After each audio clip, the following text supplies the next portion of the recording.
The first book of Samuel, chapter 1. Now there was a certain man of Ramathaim Zophim of Mount Ephraim, and his name was Elkanah, the son of Jeroham, the son of Elihu, the son of Tohu, the son of Zoph, an Ephrathite. And he had 2 wives. The name of the one was Hannah, and the name of the other was Peninnah. And Peninnah had children, but Hannah had no children. And this man went up out of his city yearly to worship and to sacrifice unto the Lord of hosts in Shiloh.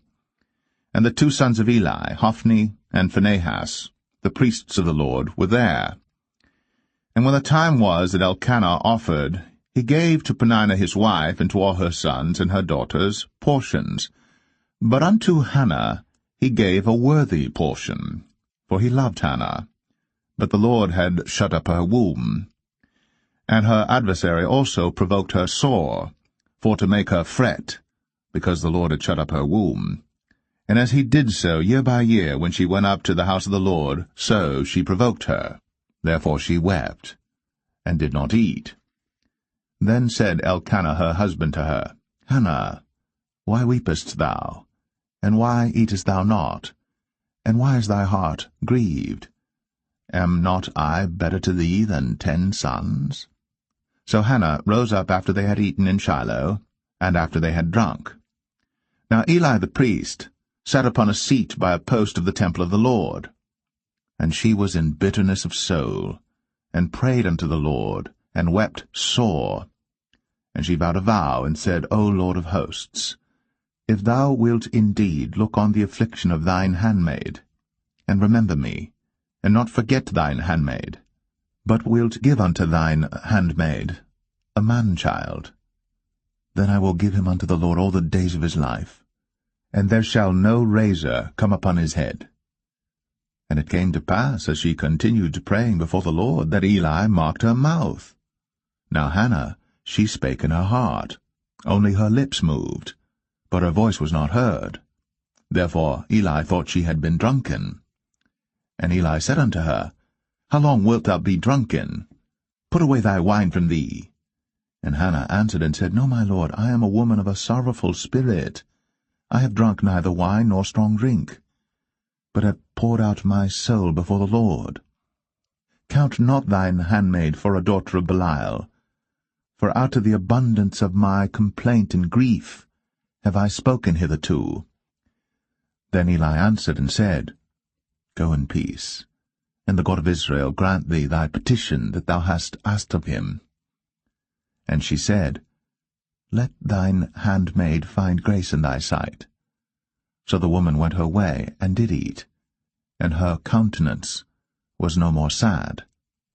And they rose up in the morning early, and worshipped before the Lord, and returned, and came to their house to Ramah. And Elkanah knew Hannah his wife, and the Lord remembered her. Wherefore it came to pass, when the time was come about after Hannah had conceived, that she bare a son, and called his name Samuel, saying, Because I have asked him of the Lord. And the man Elkanah and all his house went up to offer unto the Lord the yearly sacrifice and his vow.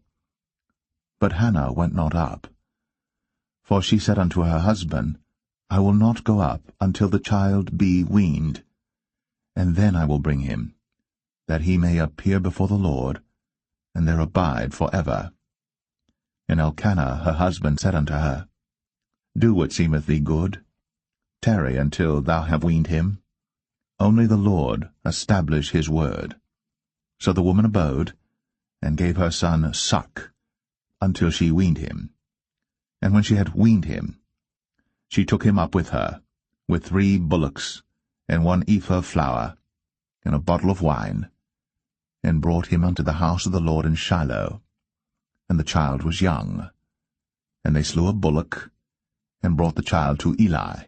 And she said, O my lord, as thy soul liveth, my lord, I am the woman that stood by thee here, praying unto the Lord. For this child I prayed, and the Lord hath given me my petition, which I asked of him. Therefore also I have lent him to the Lord. As long as he liveth, he shall be lent to the Lord, and he worshipped the Lord there.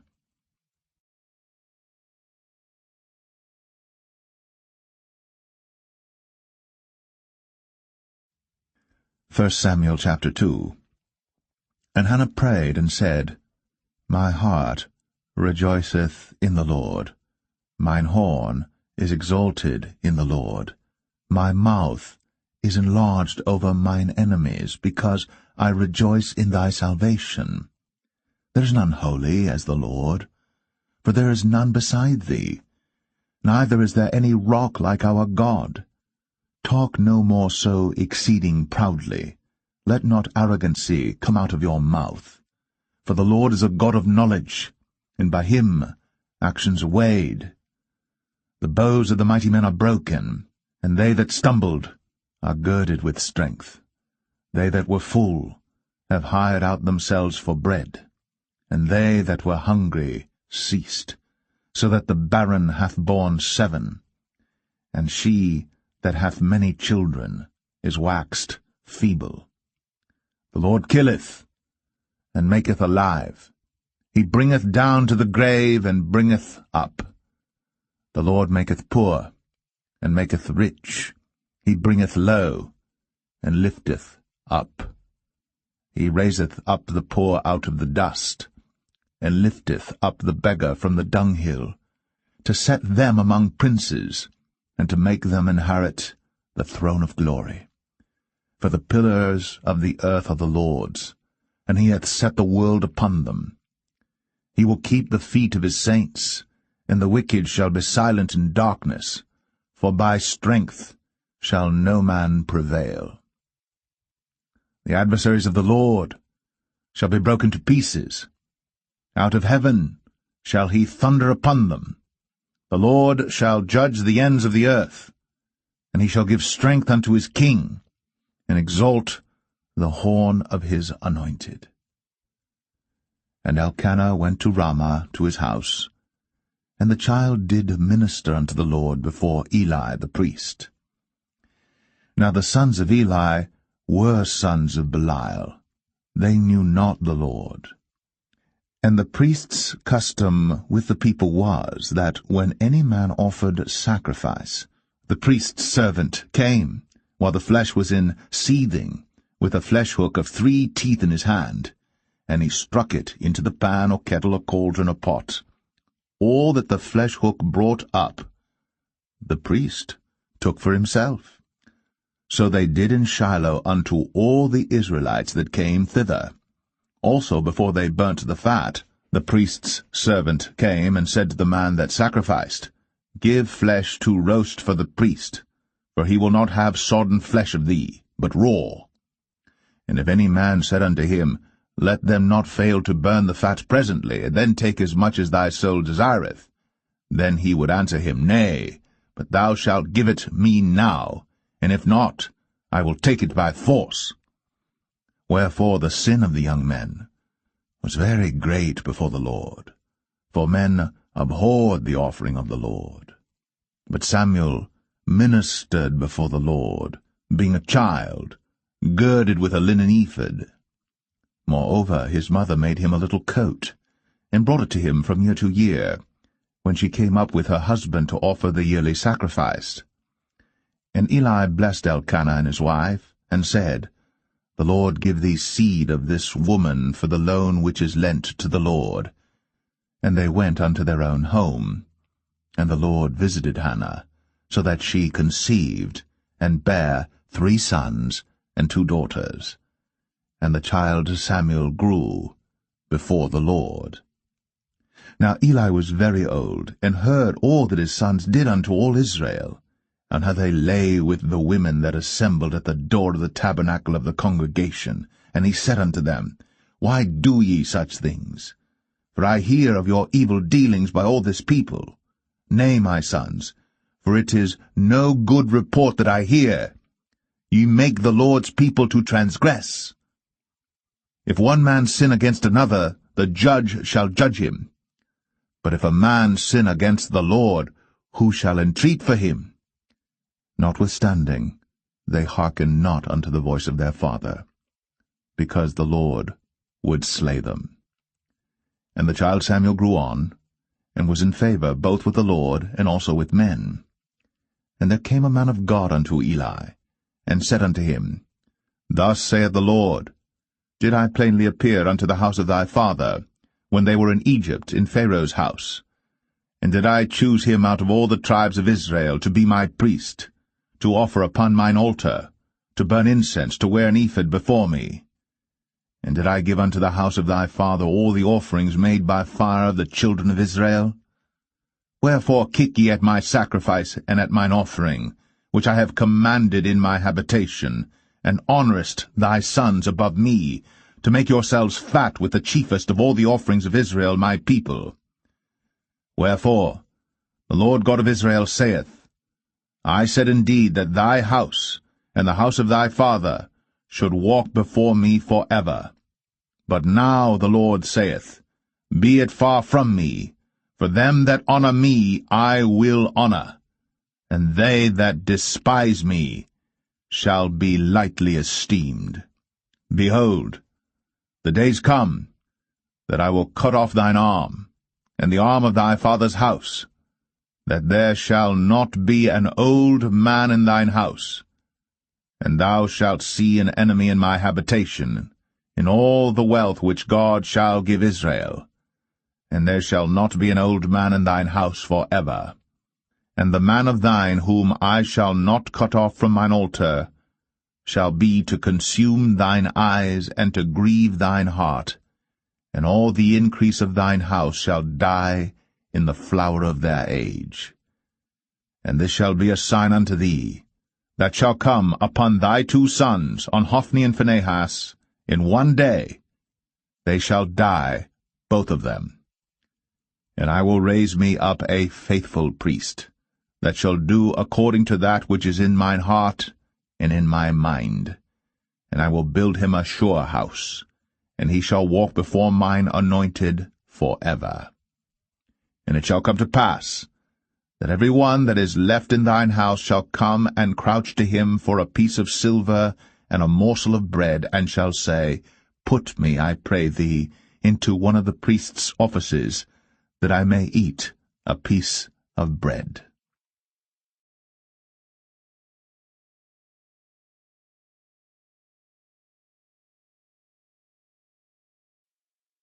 1 Samuel 3. And the child Samuel ministered unto the Lord before Eli. And the word of the Lord was precious in those days. There was no open vision. And it came to pass at that time, when Eli was laid down in his place, and his eyes began to wax dim, that he could not see, and ere the lamp of God went out in the temple of the Lord, where the ark of God was, and Samuel was laid down to sleep, that the Lord called Samuel, and he answered, Here am I. And he ran unto Eli, and said, Here am I, for thou calledst me. And he said, I called not, lie down again. And he went and lay down. And the Lord called yet again, Samuel. And Samuel arose and went to Eli, and said, Here am I, for thou didst call me. And he answered, I called not, my son, lie down again. Now Samuel did not yet know the Lord, neither was the word of the Lord yet revealed unto him. And the Lord called Samuel again the 3rd time, and he arose, and went to Eli, and said, Here am I, for thou didst call me. And Eli perceived that the Lord had called the child.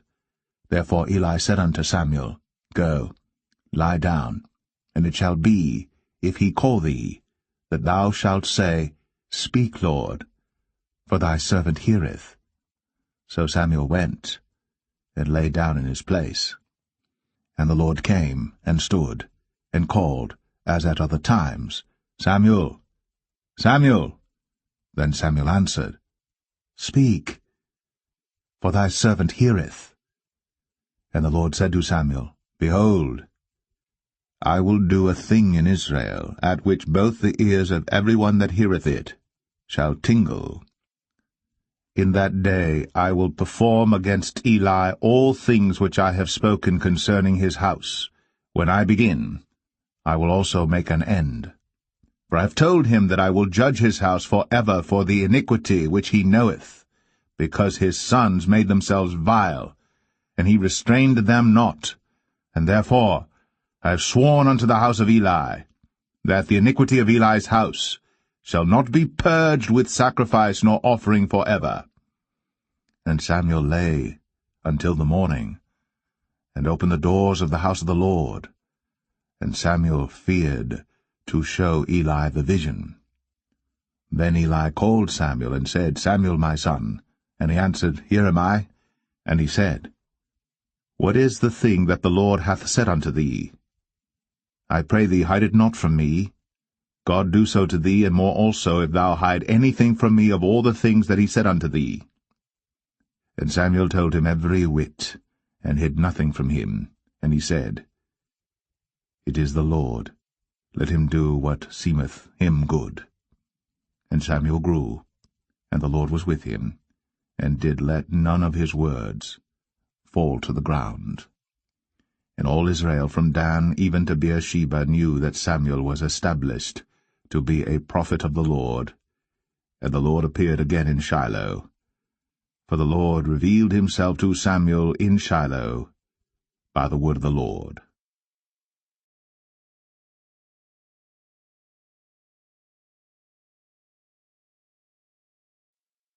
1 Samuel 4. And the word of Samuel came to all Israel. Now Israel went out against the Philistines to battle, and pitched beside Ebenezer. And the Philistines pitched in Aphek. And the Philistines put themselves in array against Israel. And when they joined battle, Israel was smitten before the Philistines, and they slew of the army in the field about 4,000 men. And when the people were come into the camp, the elders of Israel said, Wherefore hath the Lord smitten us today before the Philistines? Let us fetch the ark of the covenant of the Lord out of Shiloh unto us, that, when it cometh among us, it may save us out of the hand of our enemies. So the people sent to Shiloh, that they might bring from thence the ark of the covenant of the Lord of hosts, which dwelleth between the cherubims. And the two sons of Eli, Hophni and Phinehas, were there with the ark of the covenant of God. And when the ark of the covenant of the Lord came into the camp, all Israel shouted with a great shout, so that the earth rang again. And when the Philistines heard the noise of the shout, they said, What meaneth the noise of this great shout in the camp of the Hebrews? And they understood that the ark of the Lord was come into the camp. And the Philistines were afraid, for they said, God is come into the camp. And they said, Woe unto us! For there hath not been such a thing heretofore. Woe unto us! Who shall deliver us out of the hand of these mighty gods? These are the gods that smote the Egyptians with all the plagues in the wilderness. Be strong, and quit yourselves like men, O ye Philistines, that ye be not servants unto the Hebrews, as they have been to you. Quit yourselves like men, and fight. And the Philistines fought. And Israel was smitten, and they fled every man into his tent. And there was a very great slaughter, for there fell of Israel 30,000 footmen. And the ark of God was taken, and the two sons of Eli, Hophni and Phinehas, were slain. And there ran a man of Benjamin out of the army, and came to Shiloh the same day with his clothes rent, and with earth upon his head. And when he came, lo, Eli sat upon a seat by the wayside, watching, for his heart trembled for the ark of God. And when the man came into the city and told it, all the city cried out. And when Eli heard the noise of the crying, he said, What meaneth the noise of this tumult? And the man came in hastily, and told Eli. Now Eli was 98 years old, and his eyes were dim, that he could not see. And the man said unto Eli, I am he that came out of the army, and I fled today out of the army. And he said, What hast thou done, my son? And the messenger answered and said, Israel is fled before the Philistines, and there hath been also a great slaughter among the people. And thy 2 sons also, Hophni and Phinehas, are dead, and the ark of God is taken. And it came to pass, when he made mention of the ark of God, that he fell from off the seat backward by the side of the gate, and his neck brake, and he died. For he was an old man and heavy, and he had judged Israel 40 years. And his daughter-in-law Phinehas' wife was with child, near to be delivered. And when she heard the tidings that the ark of God was taken, and that her father-in-law and her husband were dead, she bowed herself and travailed, for her pains came upon her. And about the time of her death the women that stood by her said unto her, Fear not, for thou hast borne a son. But she answered not, neither did she regard it. And she named the child Ichabod, saying, The glory is departed from Israel, because the ark of God was taken, and because of her father-in-law and her husband. And she said, The glory is departed from Israel, for the ark of God is taken.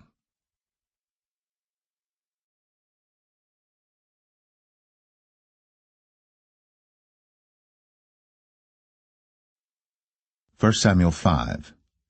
And the Philistines took the ark of God, and brought it from Ebenezer unto Ashdod. When the Philistines took the ark of God, they brought it into the house of Dagon, and set it by Dagon. And when they of Ashdod arose early on the morrow, behold, Dagon was fallen upon his face to the earth before the ark of the Lord. And they took Dagon, and set him in his place again. And when they arose early on the morrow morning, behold, Dagon was fallen upon his face to the ground before the ark of the Lord, and the head of Dagon, and both the palms of his hands were cut off upon the threshold. Only the stump of Dagon was left to him. Therefore neither the priests of Dagon, nor any that come into Dagon's house, tread on the threshold of Dagon in Ashdod unto this day. But the hand of the Lord was heavy upon them of Ashdod, and he destroyed them, and smote them with emerods, even Ashdod, and the coasts thereof. And when the men of Ashdod saw that it was so, they said, The ark of the God of Israel shall not abide with us, for his hand is sore upon us, and upon Dagon our God. They sent therefore, and gathered all the lords of the Philistines unto them, and said, What shall we do with the ark of the God of Israel? And they answered, Let the ark of the God of Israel be carried about unto Gath. And they carried the ark of the God of Israel about thither. And it was so, that after they had carried it about, the hand of the Lord was against the city with a very great destruction, and he smote the men of the city, both small and great, and they had emerods in their secret parts. Therefore they sent the ark of God to Ekron, and it came to pass, as the ark of God came to Ekron, that the Ekronites cried out, saying, They have brought about the ark of the God of Israel to us, to slay us and our people. So they sent and gathered together all the lords of the Philistines, and said, Send away the ark of the God of Israel, and let it go again to his own place, that it slay us not and our people. For there was a deadly destruction throughout all the city. The hand of God was very heavy there. And the men that died not were smitten with the emerods, and the cry of the city went up to heaven.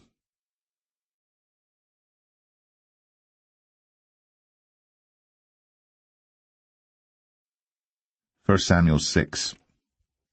And the ark of the Lord was in the country of the Philistines 7 months.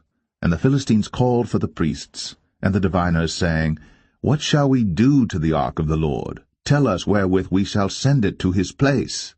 And they said, If ye send away the ark of the God of Israel, send it not empty, but in any wise return him a trespass offering.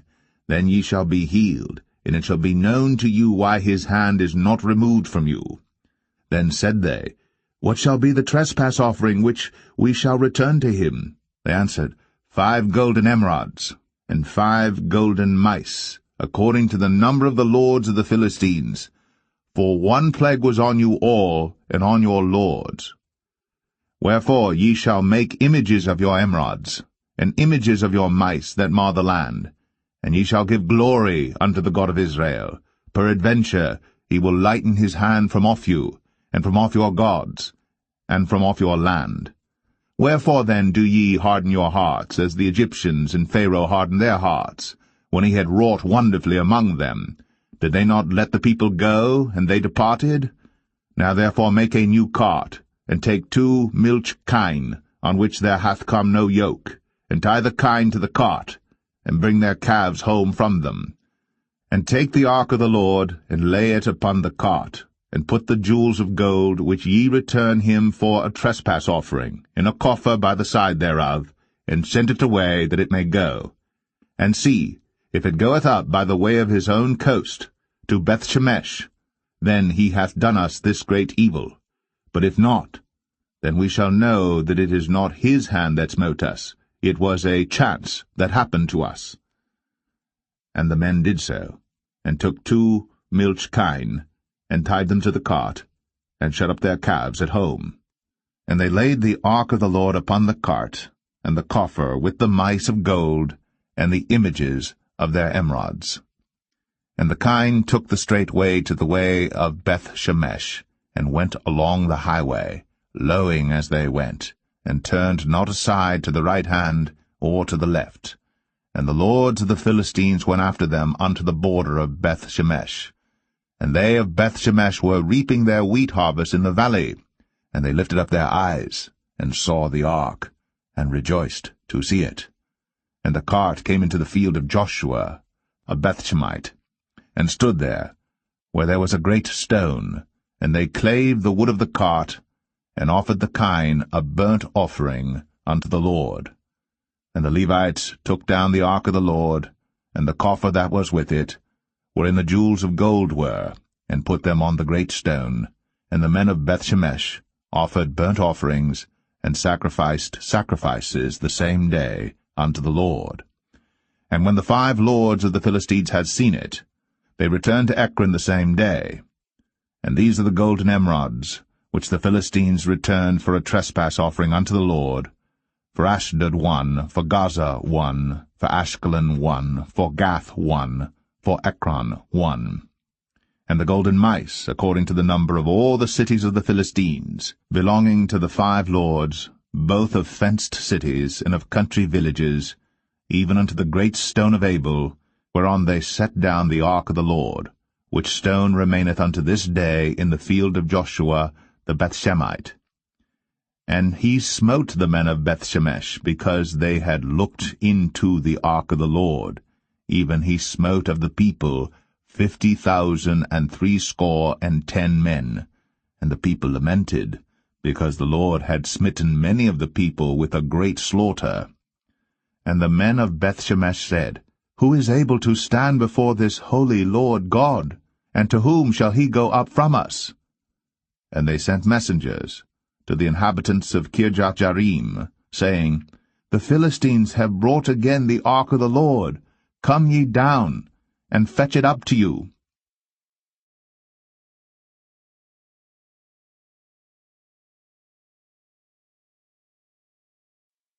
1 Samuel 7. And the men of Kirjath-jearim came and fetched up the ark of the Lord, and brought it into the house of Abinadab in the hill, and sanctified Eleazar his son to keep the ark of the Lord. And it came to pass, while the ark abode in Kirjath-jearim, that the time was long, for it was 20 years. And all the house of Israel lamented after the Lord. And Samuel spake unto all the house of Israel, saying, If ye do return unto the Lord with all your hearts, then put away the strange gods and Ashtoreth from among you, and prepare your hearts unto the Lord, and serve him only, and he will deliver you out of the hand of the Philistines. Then the children of Israel did put away Baalim and Ashtoreth, and served the Lord only.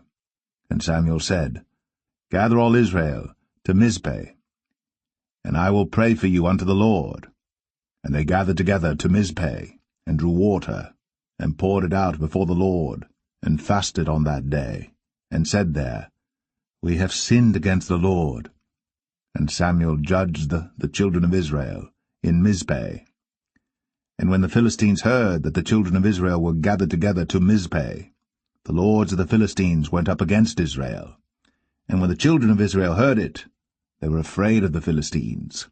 And the children of Israel said to Samuel, "Cease not to cry unto the Lord our God for us, that he will save us out of the hand of the Philistines." And Samuel took a sucking lamb, and offered it for a burnt offering holy unto the Lord. And Samuel cried unto the Lord for Israel. And the Lord heard him.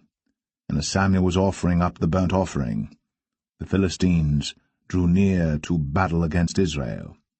But the Lord thundered with a great thunder on that day upon the Philistines, and discomfited them, and they were smitten before Israel. And the men of Israel went out of Mizpeh, and pursued the Philistines, and smote them until they came under Bethkar.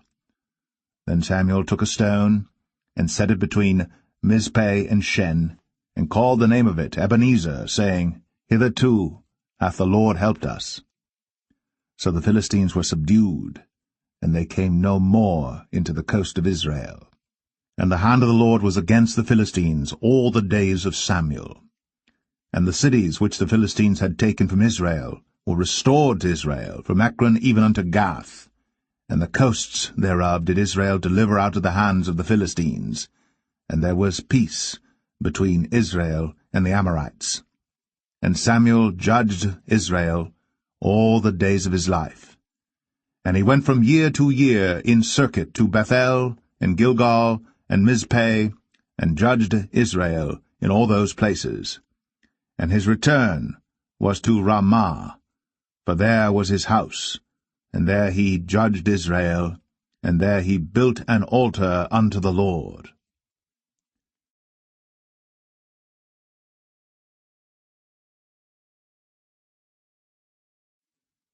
1 Samuel 8.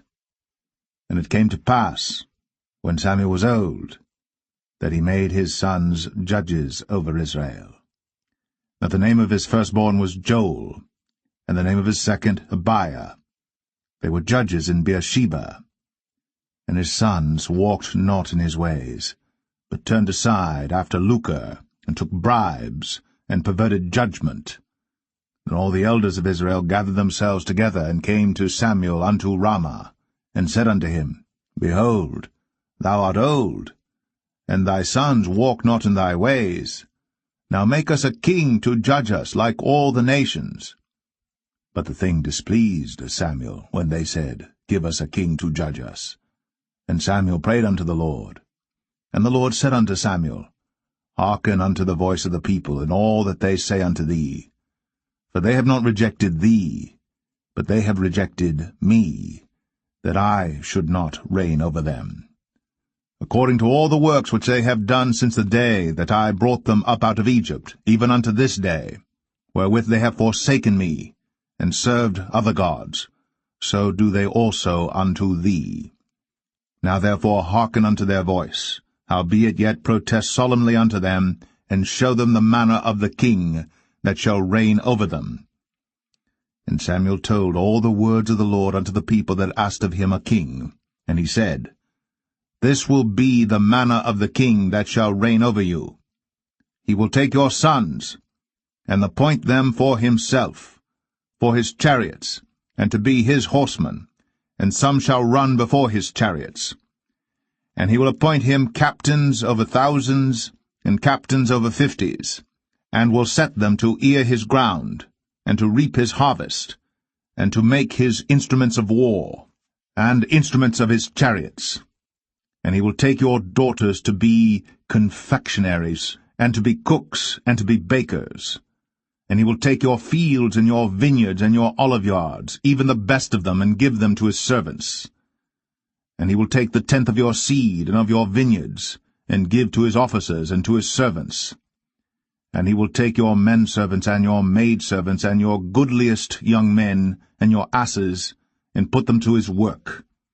He will take the tenth of your sheep, and ye shall be his servants. And ye shall cry out in that day because of your king which ye shall have chosen you.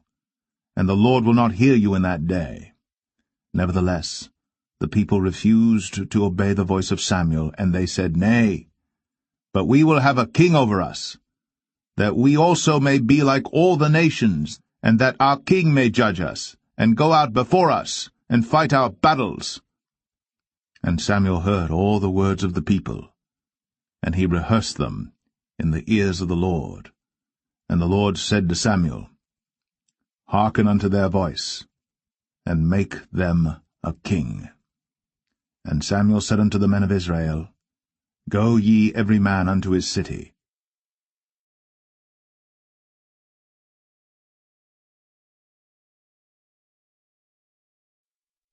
1 Samuel 9.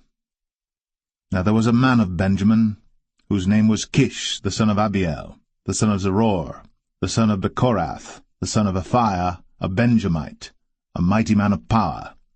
And he had a son whose name was Saul, a choice young man, and a goodly. And there was not among the children of Israel a goodlier person than he. From his shoulders and upward he was higher than any of the people. And the asses of Kish, Saul's father, were lost. And Kish said to Saul his son, Take now one of the servants with thee, and arise, go seek the asses. And he passed through Mount Ephraim, and passed through the land of Shalisha. But they found them not. Then they passed through the land of Shalim, and there they were not. And he passed through the land of the Benjamites, but they found them not. And when they were come to the land of Zuph, Saul said to his servant that was with him, Come, and let us return, lest my father leave caring for the asses, and take thought for us. And he said unto him, Behold now, there is in this city a man of God, and he is an honourable man. All that he saith cometh surely to pass. Now let us go thither. Peradventure he can show us our way that we should go. Then said Saul to his servant, But behold, if we go, what shall we bring the man? For the bread is spent in our vessels, and there is not a present to bring to the man of God. What have we? And the servant answered Saul again, and said, Behold, I have here at hand the 4th part of a shekel of silver. That will I give to the man of God, to tell us our way. Before time in Israel, when a man went to inquire of God, thus he spake, Come, and let us go to the seer. For he that is now called a prophet was before time called a seer. Then said Saul to his servant, Well said, come, let us go. So they went unto the city where the man of God was. And as they went up the hill to the city, they found young maidens going out to draw water, and said unto them, Is the seer here? And they answered them, and said, He is, behold, he is before you. Make haste now, for he came today to the city, for there is a sacrifice of the people today in the high place. As soon as ye be come into the city, ye shall straightway find him, before he go up to the high place to eat. For the people will not eat until he come, because he doth bless the sacrifice, and afterwards they eat that be bidden. Now therefore get you up, for about this time ye shall find him. And they went up into the city. And when they were come into the city, behold, Samuel came out against them, for to go up to the high place. Now the Lord had told Samuel in his ear a day before Saul came, saying, Tomorrow, about this time, I will send thee a man out of the land of Benjamin, and thou shalt anoint him to be captain over my people Israel, that he may save my people out of the hand of the Philistines. For I have looked upon my people, because their cry is, Come unto me. And when Samuel saw Saul, the Lord said unto him, Behold the man whom I spake to thee of. This same shall reign over my people. Then Saul drew near to Samuel in the gate, and said, Tell me, I pray thee, where the seer's house is. And Samuel answered Saul, and said, I am the seer. Go up before me unto the high place. For ye shall eat with me today, and tomorrow I will let thee go, and will tell thee all that is in thine heart. And as for thine asses that were lost 3 days ago, set not thy mind on them, for they are found. And on whom is all the desire of Israel? Is it not on thee, and on all thy father's house? And Saul answered and said, Am not I a Benjamite, of the smallest of the tribes of Israel? and my family the least of all the families of the tribe of Benjamin? Wherefore then speakest thou so to me? And Samuel took Saul and his servant, and brought them into the parlour, and made them sit in the chiefest place among them that were bidden, which were about 30 persons. And Samuel said unto the cook, Bring the portion which I gave thee, of which I said unto thee, Set it by thee. And the cook took up the shoulder, and that which was upon it, and set it before Saul.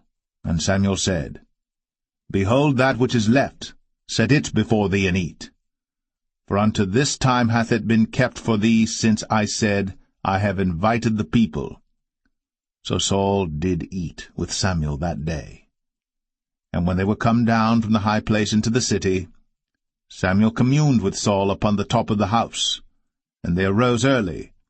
And it came to pass about the spring of the day that Samuel called Saul to the top of the house, saying, Up, that I may send thee away. And Saul arose. And they went out, both of them, he and Samuel, abroad.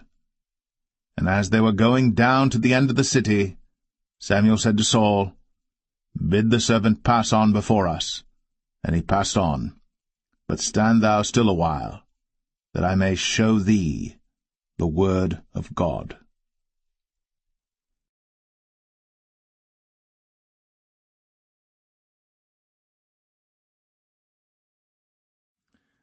1 Samuel 10. Then Samuel took a vial of oil, and poured it upon his head, and kissed him, and said, Is it not because the Lord hath anointed thee to be captain over his inheritance? When thou art departed from me today, then thou shalt find 2 men by Rachel's sepulchre, in the border of Benjamin at Zelzah.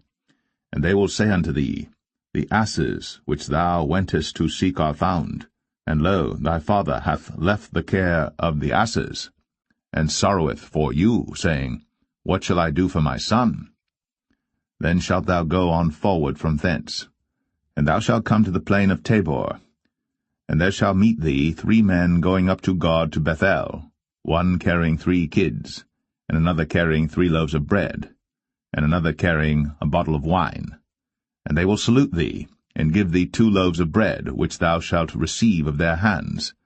After that thou shalt come to the hill of God, where is the garrison of the Philistines. And it shall come to pass, when thou art come thither to the city, that thou shalt meet a company of prophets coming down from the high place, with a psaltery, and a tabret, and a pipe, and a harp before them, and they shall prophesy. And the Spirit of the Lord will come upon thee, and thou shalt prophesy with them, and shalt be turned into another man. And let it be, when these signs are come unto thee, that thou do as occasion serve thee, for God is with thee. And thou shalt go down before me to Gilgal, and behold, I will come down unto thee to offer burnt offerings, and to sacrifice sacrifices of peace offerings. 7 days shalt thou tarry, till I come to thee, and show thee what thou shalt do. And it was so that when he had turned his back to go from Samuel, God gave him another heart. And all those signs came to pass that day. And when they came thither to the hill, behold, a company of prophets met him, and the Spirit of God came upon him, and he prophesied among them. And it came to pass, when all that knew him beforetime saw that, behold, he prophesied among the prophets, then the people said one to another, What is this that is come unto the son of Kish? Is Saul also among the prophets? And one of the same place answered and said, But who is their father? Therefore it became a proverb, Is Saul also among the prophets? And when he had made an end of prophesying, he came to the high place. And Saul's uncle said unto him and to his servant, Whither went ye? And he said, To seek the asses. And when we saw that they were nowhere, we came to Samuel. And Saul's uncle said, Tell me, I pray thee, what Samuel said unto you. And Saul said unto his uncle, He told us plainly that the asses were found. But of the matter of the kingdom whereof Samuel spake, he told him not. And Samuel called the people together unto the Lord to Mizpeh, and said unto the children of Israel, Thus saith the Lord God of Israel, I brought up Israel out of Egypt, and delivered you out of the hand of the Egyptians, and out of the hand of all kingdoms, and of them that oppressed you. And ye have this day rejected your God, who himself saved you out of all your adversities and your tribulations. And ye have said unto him, Nay, but set a king over us. Now therefore present yourselves before the Lord by your tribes and by your thousands. And when Samuel had caused all the tribes of Israel to come near, the tribe of Benjamin was taken. When he had caused the tribe of Benjamin to come near by their families, the family of Matri was taken. And Saul the son of Kish was taken. And when they sought him, he could not be found. Therefore they inquired of the Lord further, if the man should yet come thither. And the Lord answered, Behold, he hath hid himself among the stuff. And they ran and fetched him thence. And when he stood among the people, he was higher than any of the people, from his shoulders and upward. And Samuel said to all the people, See ye him, whom the Lord hath chosen, that there is none like him among all the people? And all the people shouted and said, God save the king. Then Samuel told the people the manner of the kingdom, and wrote it in a book, and laid it up before the Lord. And Samuel sent all the people away, every man to his house. And Saul also went home to Gibeah, and there went with him a band of men, whose hearts God had touched. But the children of Belial said, How shall this man save us? And they despised him, and brought him no presents. But he held his peace.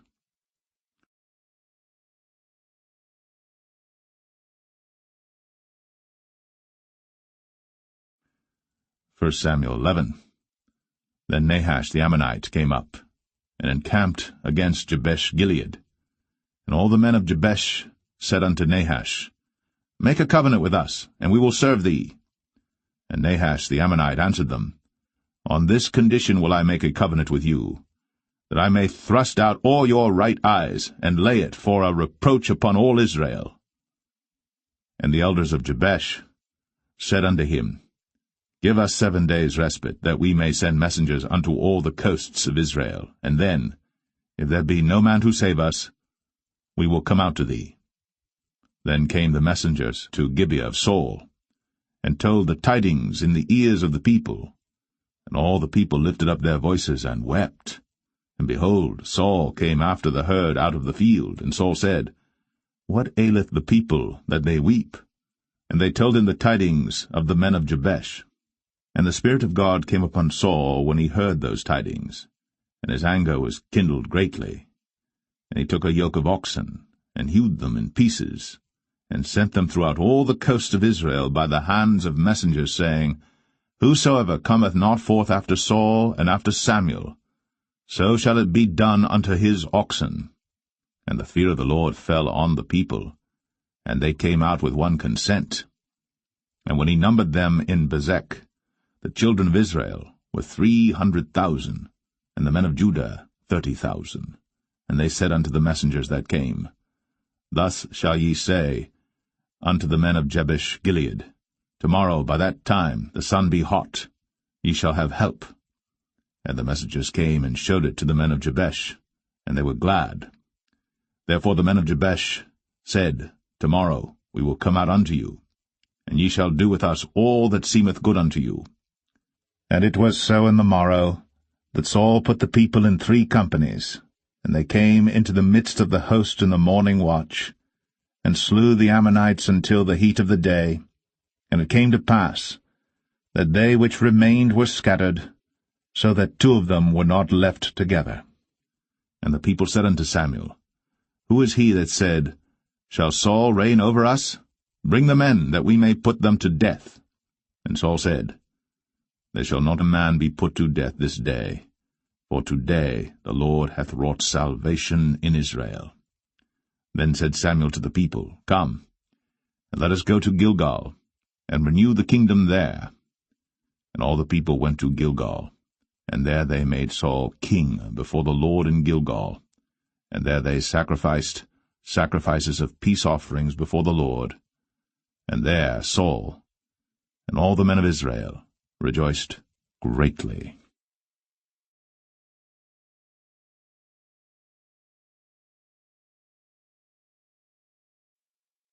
1 Samuel 12.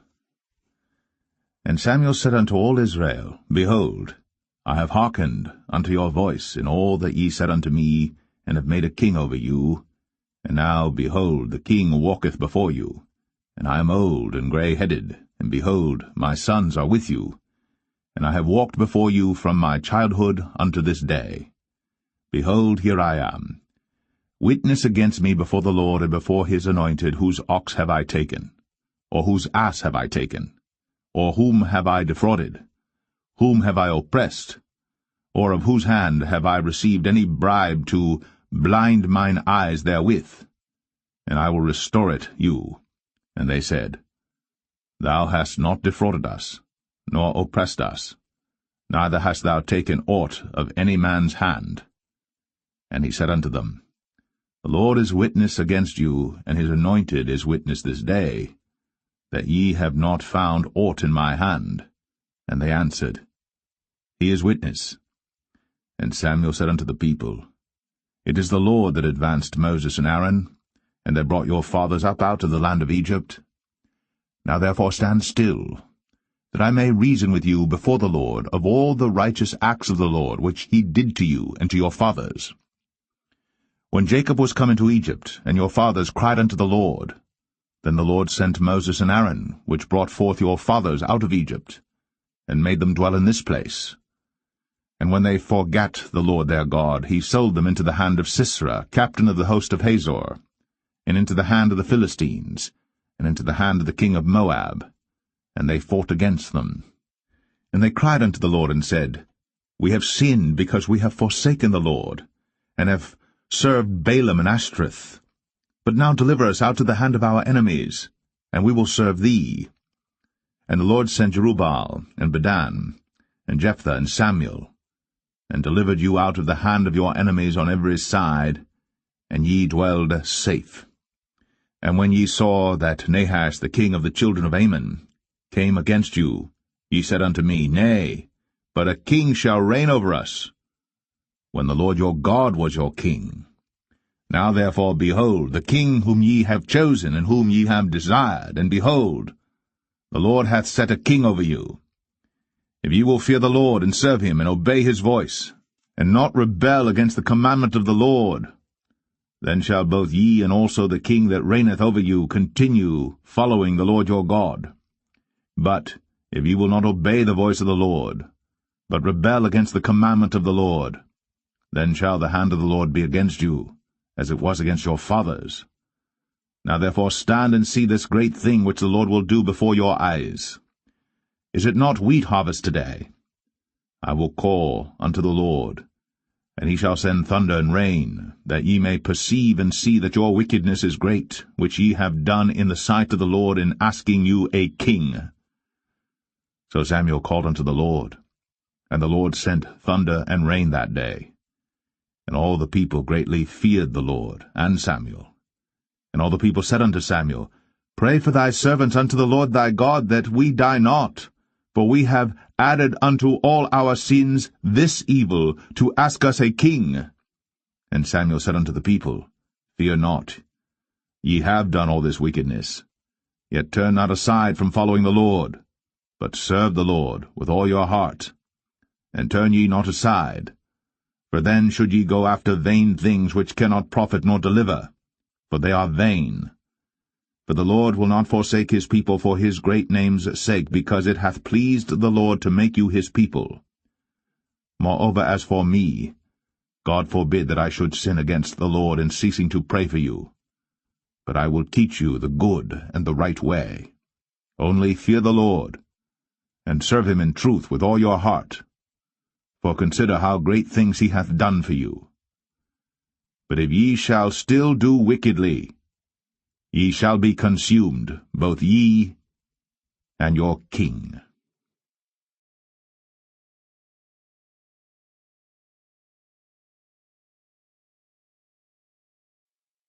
1 Samuel 13. Saul reigned 1 year. And when he had reigned 2 years over Israel, Saul chose him 3,000 men of Israel, whereof 2,000 were with Saul in Michmash and in Mount Bethel, and 1,000 were with Jonathan in Gibeah of Benjamin. and the rest of the people he sent every man to his tent. And Jonathan smote the garrison of the Philistines that was in Geba, and the Philistines heard of it. And Saul blew the trumpet throughout all the land, saying, Let the Hebrews hear. And all Israel heard say that Saul had smitten a garrison of the Philistines, and that Israel also was had in abomination with the Philistines. And the people were called together after Saul to Gilgal. And the Philistines gathered themselves together to fight with Israel, 30,000 chariots and 6,000 horsemen, and people as the sand which is on the seashore in multitude. And they came up, and pitched in Michmash, eastward from Bethaven. When the men of Israel saw that they were in a strait, for the people were distressed, then the people did hide themselves in caves, and in thickets, and in rocks, and in high places, and in pits.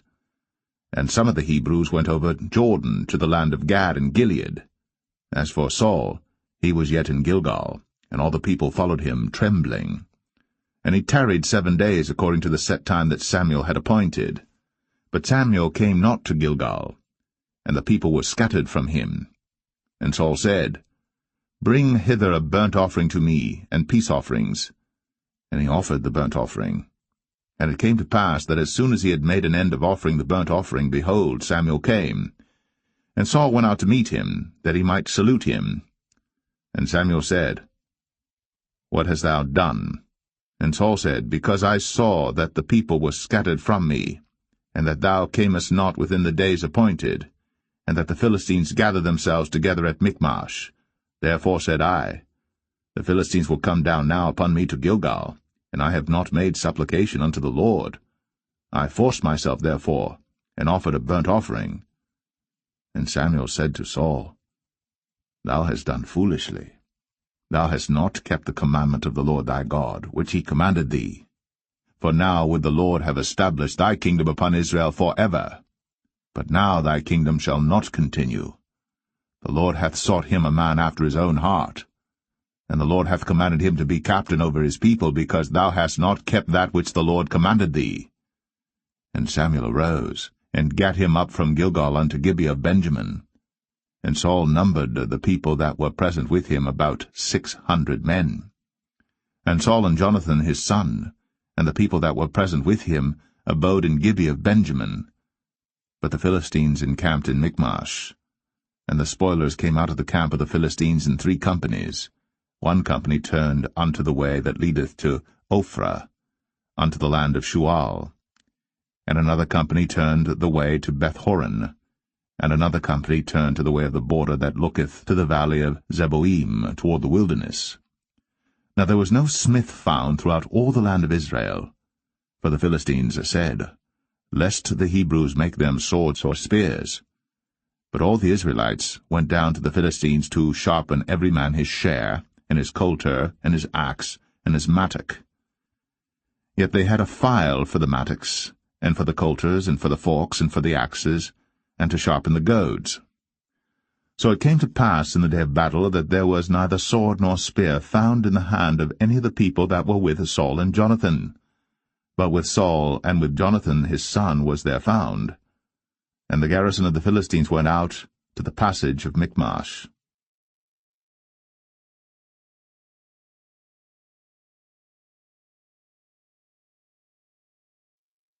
1 Samuel 14. Now it came to pass upon a day that Jonathan the son of Saul said unto the young man that bare his armor, Come, and let us go over to the Philistines' garrison that is on the other side. But he told not his father. And Saul tarried in the uttermost part of Gibeah, under a pomegranate tree which is in Migron, and the people that were with him were about 600 men. And Ahiah, the son of Ahitub, Ichabod's brother, the son of Phinehas, the son of Eli, the Lord's priest in Shiloh, wearing an ephod. And the people knew not that Jonathan was gone. And between the passages, by which Jonathan sought to go over unto the Philistines' garrison, there was a sharp rock on the one side, and a sharp rock on the other side. And the name of the one was Bozez, and the name of the other Sinai. The forefront of the one was situate northward over against Michmash, and the other southward over against Gibeah. And Jonathan said to the young men that bare his armor, Come, and let us go over unto the garrison of these uncircumcised. It may be that the Lord will work for us, for there is no restraint to the Lord to save by many or by few. And his armor-bearer said unto him, Do all that is in thine heart, turn thee, behold, I am with thee according to thy heart. Then said Jonathan, Behold, we will pass over unto these men, and we will discover ourselves unto them. If they say thus unto us, Tarry until we come to you, then we will stand still in our place, and will not go up unto them. But if they say thus, Come up unto us, then we will go up, for the Lord hath delivered them into our hand, and this shall be a sign unto us. And both of them discovered themselves unto the garrison of the Philistines. And the Philistines said, Behold, the Hebrews come forth out of the holes where they had hid themselves. And the men of the garrison answered Jonathan and his armor-bearer, and said, Come up to us, and we will show you a thing. And Jonathan said unto his armor-bearer, Come up after me, for the Lord hath delivered them into the hand of Israel. And Jonathan climbed up upon his hands and upon his feet, and his armor-bearer after him, and they fell before Jonathan, and his armor-bearer slew after him. And that first slaughter which Jonathan and his armor-bearer made was about 20 men, within as it were an half-acre of land, which a yoke of oxen might plough. And there was trembling in the host, in the field, and among all the people. The garrison and the spoilers, they also trembled, and the earth quaked. So it was a very great trembling. And the watchmen of Saul and Gibeah of Benjamin looked, and behold, the multitude melted away, and they went on beating down one another. Then said Saul unto the people that were with him, Number now, and see who is gone from us. And when they had numbered, behold, Jonathan and his armor-bearer were not there. And Saul said unto Ahiah, Bring hither the ark of God. For the ark of God was at that time with the children of Israel. And it came to pass, while Saul talked unto the priest, that the noise that was in the host of the Philistines went on and increased. And Saul said unto the priest, Withdraw thine hand. And Saul and all the people that were with him assembled themselves. And they came to the battle. And behold, every man's sword was against his fellow, and there was a very great discomfiture. Moreover, the Hebrews that were with the Philistines before that time, which went up with them into the camp from the country round about, even they also turned to be with the Israelites that were with Saul and Jonathan. Likewise all the men of Israel, which had hid themselves in Mount Ephraim, when they heard that the Philistines fled, even they also followed hard after them in the battle. So the Lord saved Israel that day. And the battle passed over unto Bethaven. And the men of Israel were distressed that day. For Saul had adjured the people, saying, Cursed be the man that eateth any food until evening, that I may be avenged on mine enemies. So none of the people tasted any food. And all they of the land came to a wood, and there was honey upon the ground. And when the people were come into the wood, behold, the honey dropped. But no man put his hand to his mouth, for the people feared the oath. But Jonathan heard not, when his father charged the people with the oath, wherefore he put forth the end of the rod that was in his hand, and dipped it in an honeycomb, and put his hand to his mouth, and his eyes were enlightened. Then answered one of the people, and said, Thy father straitly charged the people with an oath, saying, Cursed be the man that eateth any food this day. And the people were faint. Then said Jonathan, My father hath troubled the land. See, I pray you, how mine eyes have been enlightened, because I tasted a little of this honey. How much more, if haply the people had eaten freely today of the spoil of their enemies which they found? For had there not been now a much greater slaughter among the Philistines? And they smote the Philistines that day, from Michmash to Ajalon. And the people were very faint. And the people flew upon the spoil, and took sheep and oxen and calves, and slew them on the ground. And the people did eat them with the blood. Then they told Saul, saying, Behold, the people sin against the Lord, in that they eat with the blood. And he said, Ye have transgressed. Roll a great stone unto me this day. And Saul said, Disperse yourselves among the people, and say unto them, Bring me hither every man his ox, and every man his sheep, and slay them here, and eat, and sin not against the Lord in eating with the blood. And all the people brought every man his ox with him that night, and slew them there. And Saul built an altar unto the Lord, The same was the first altar that he built unto the Lord. And Saul said, Let us go down after the Philistines by night, and spoil them until the morning light, and let us not leave a man of them. And they said, Do whatsoever seemeth good unto thee. Then said the priest, Let us draw near hither unto God. And Saul asked counsel of God, Shall I go down after the Philistines? Wilt thou deliver them into the hand of Israel? But he answered him not that day. And Saul said, Draw ye near hither, all the chief of the people, and know and see wherein this sin hath been this day. For as the Lord liveth, which saveth Israel, though it be in Jonathan my son, he shall surely die. But there was not a man among all the people that answered him. Then said he unto all Israel, Be ye on one side, and I and Jonathan my son will be on the other side. And the people said unto Saul, Do what seemeth good unto thee. Therefore Saul said unto the Lord God of Israel, Give a perfect lot. And Saul and Jonathan were taken, but the people escaped. And Saul said, Cast lots between me and Jonathan my son. And Jonathan was taken. Then Saul said to Jonathan, Tell me what thou hast done. And Jonathan told him and said, I did but taste a little honey with the end of the rod that was in mine hand, and lo, I must die. And Saul answered, God do so and more also, for thou shalt surely die, Jonathan. And the people said unto Saul, Shall Jonathan die, who hath wrought this great salvation in Israel? God forbid, as the Lord liveth.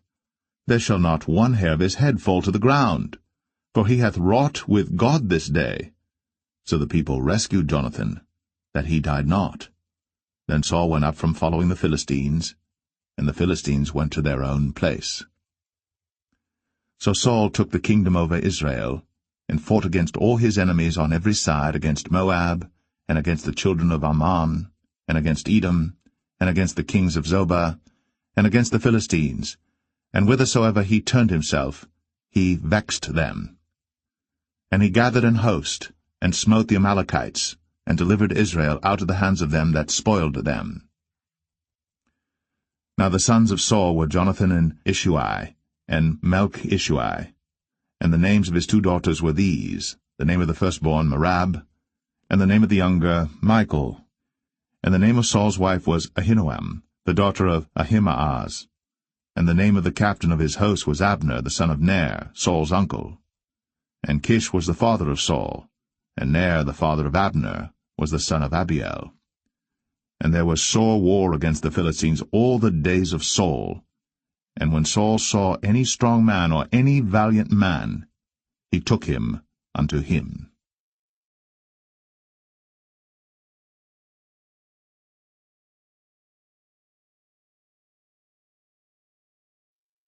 1 Samuel 15. Samuel also said unto Saul, The Lord sent me to anoint thee to be king over his people, over Israel. Now therefore hearken thou unto the voice of the words of the Lord. Thus saith the Lord of hosts, I remember that which Amalek did to Israel, how he laid wait for him in the way when he came up from Egypt.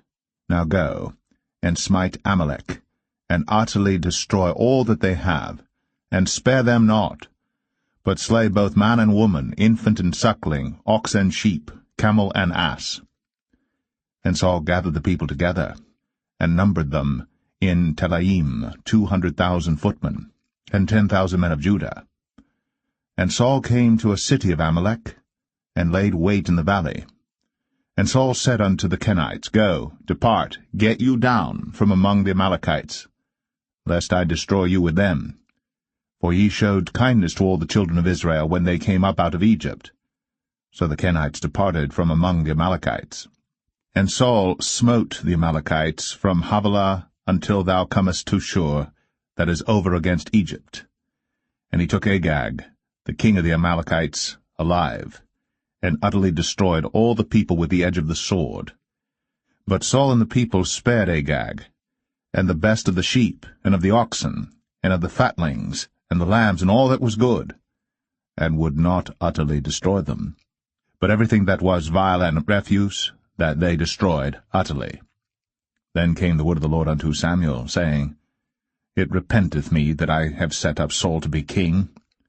for he is turned back from following me, and hath not performed my commandments.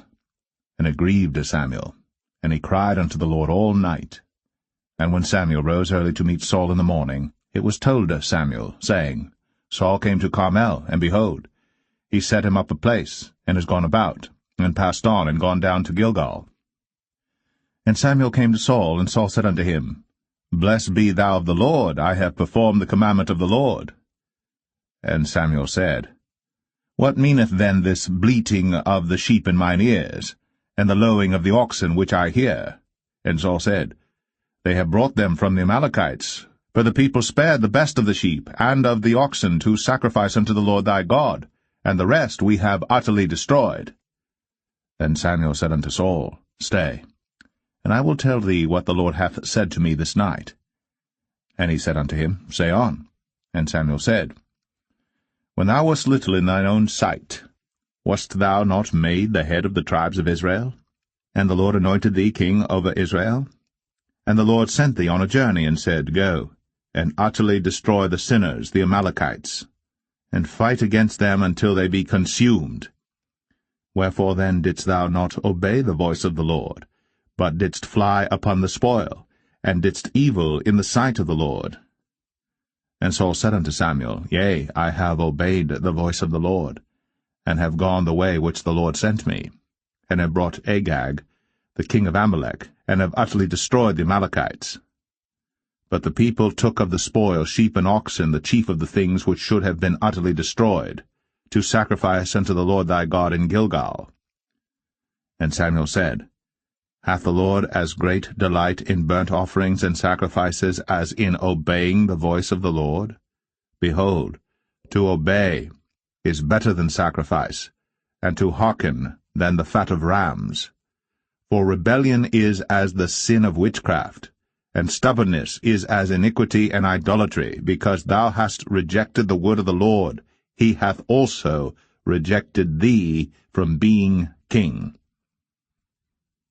And Saul said unto Samuel, I have sinned, for I have transgressed the commandment of the Lord, and thy words, because I feared the people, and obeyed their voice. Now therefore, I pray thee, pardon my sin, and turn again with me, that I may worship the Lord. And Samuel said unto Saul, I will not return with thee, for thou hast rejected the word of the Lord, and the Lord hath rejected thee from being king over Israel. And as Samuel turned about to go away, he laid hold upon the skirt of his mantle, and it rent. And Samuel said unto him, The Lord hath rent the kingdom of Israel from thee this day, and hath given it to a neighbor of thine, that is better than thou. And also the strength of Israel will not lie nor repent, for he is not a man that he should repent. Then he said, I have sinned. Yet honor me now, I pray thee, before the elders of my people, and before Israel, and turn again with me, that I may worship the Lord thy God. So Samuel turned again after Saul, and Saul worshipped the Lord. Then said Samuel, Bring ye hither to me Agag the king of the Amalekites. And Agag came unto him delicately, and Agag said, Surely the bitterness of death is past. And Samuel said, As thy sword hath made women childless, so shall thy mother be childless among women. And Samuel hewed Agag in pieces before the Lord in Gilgal. Then Samuel went to Ramah, and Saul went up to his house to Gibeah of Saul. And Samuel came no more to see Saul until the day of his death. Nevertheless Samuel mourned for Saul, and the Lord repented that he had made Saul king over Israel.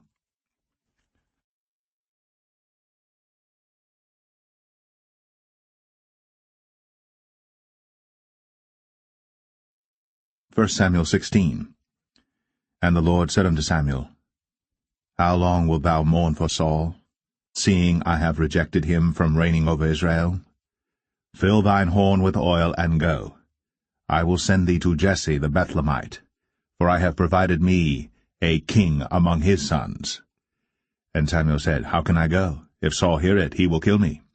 And the Lord said, Take an heifer with thee, and say, I am come to sacrifice to the Lord. and call Jesse to the sacrifice. And I will show thee what thou shalt do, and thou shalt anoint unto me him whom I name unto thee.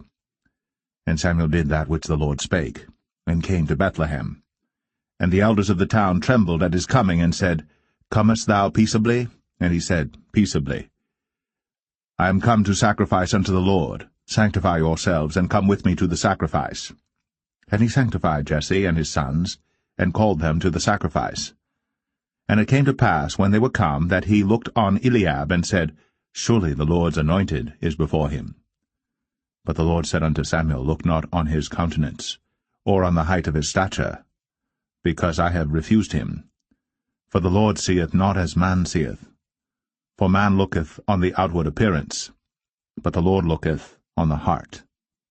Then Jesse called Abinadab, and made him pass before Samuel, and he said, Neither hath the Lord chosen this. Then Jesse made Shammah to pass by, and he said, Neither hath the Lord chosen this. Again Jesse made 7 of his sons to pass before Samuel. And Samuel said unto Jesse, The Lord hath not chosen these. And Samuel said unto Jesse, Are here all thy children? And he said, There remaineth yet the youngest, and behold, he keepeth the sheep. And Samuel said unto Jesse, Send and fetch him, for we will not sit down till he come hither. And he sent and brought him in. Now he was ruddy, and withal of a beautiful countenance, and goodly to look to. And the Lord said, Arise, anoint him, for this is he. Then Samuel took the horn of oil, and anointed him in the midst of his brethren. And the Spirit of the Lord came upon David from that day forward. So Samuel rose up, and went to Ramah. But the Spirit of the Lord departed from Saul, and an evil spirit from the Lord troubled him. And Saul's servant said unto him, Behold now, an evil spirit from God troubleth thee. Let our Lord now command thy servants, which are before thee, to seek out a man, who is a cunning player on an harp. And it shall come to pass, when the evil spirit from God is upon thee, that he shall play with his hand, and thou shalt be well. And Saul said unto his servants, Provide me now a man that can play well, and bring him to me. Then answered one of the servants, and said, Behold, I have seen a son of Jesse the Bethlehemite, that is cunning in playing, and a mighty valiant man, and a man of war, and prudent in matters, and a comely person. And the Lord is with him. Wherefore Saul sent messengers unto Jesse, and said, Send me David thy son, which is with the sheep. And Jesse took an ass laden with bread, and a bottle of wine, and a kid, and sent them by David his son unto Saul. And David came to Saul, and stood before him. And he loved him greatly, and he became his armor-bearer. And Saul sent to Jesse, saying, Let David, I pray thee, stand before me, for he hath found favor in my sight. And it came to pass, when the evil spirit from God was upon Saul, that David took an harp, and played with his hand. So Saul was refreshed, and was well, and the evil spirit departed from him.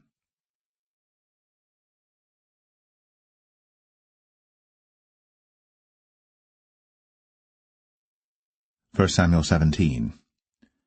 Now the Philistines gathered together their armies to battle, and were gathered together at Shochoh, which belongeth to Judah, and pitched between Shochoh and Azekah in Ephes-dammim. And Saul and the men of Israel were gathered together, and pitched by the valley of Elah, and set the battle in array against the Philistines. And the Philistines stood on a mountain on the one side, and Israel stood on a mountain on the other side, and there was a valley between them. And there went out a champion out of the camp of the Philistines, named Goliath of Gath, whose height was 6 cubits and a span. And he had an helmet of brass upon his head, and he was armed with a coat of mail, and the weight of the coat was 5,000 shekels of brass. And he had greaves of brass upon his legs, and a target of brass between his shoulders.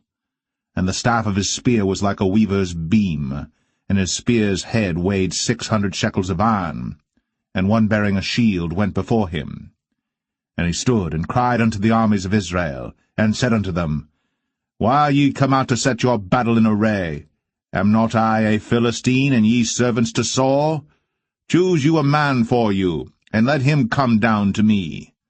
If he be able to fight with me and to kill me, then will we be your servants.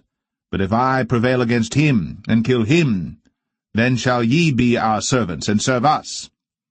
And the Philistine said, I defy the armies of Israel this day. Give me a man, that we may fight together.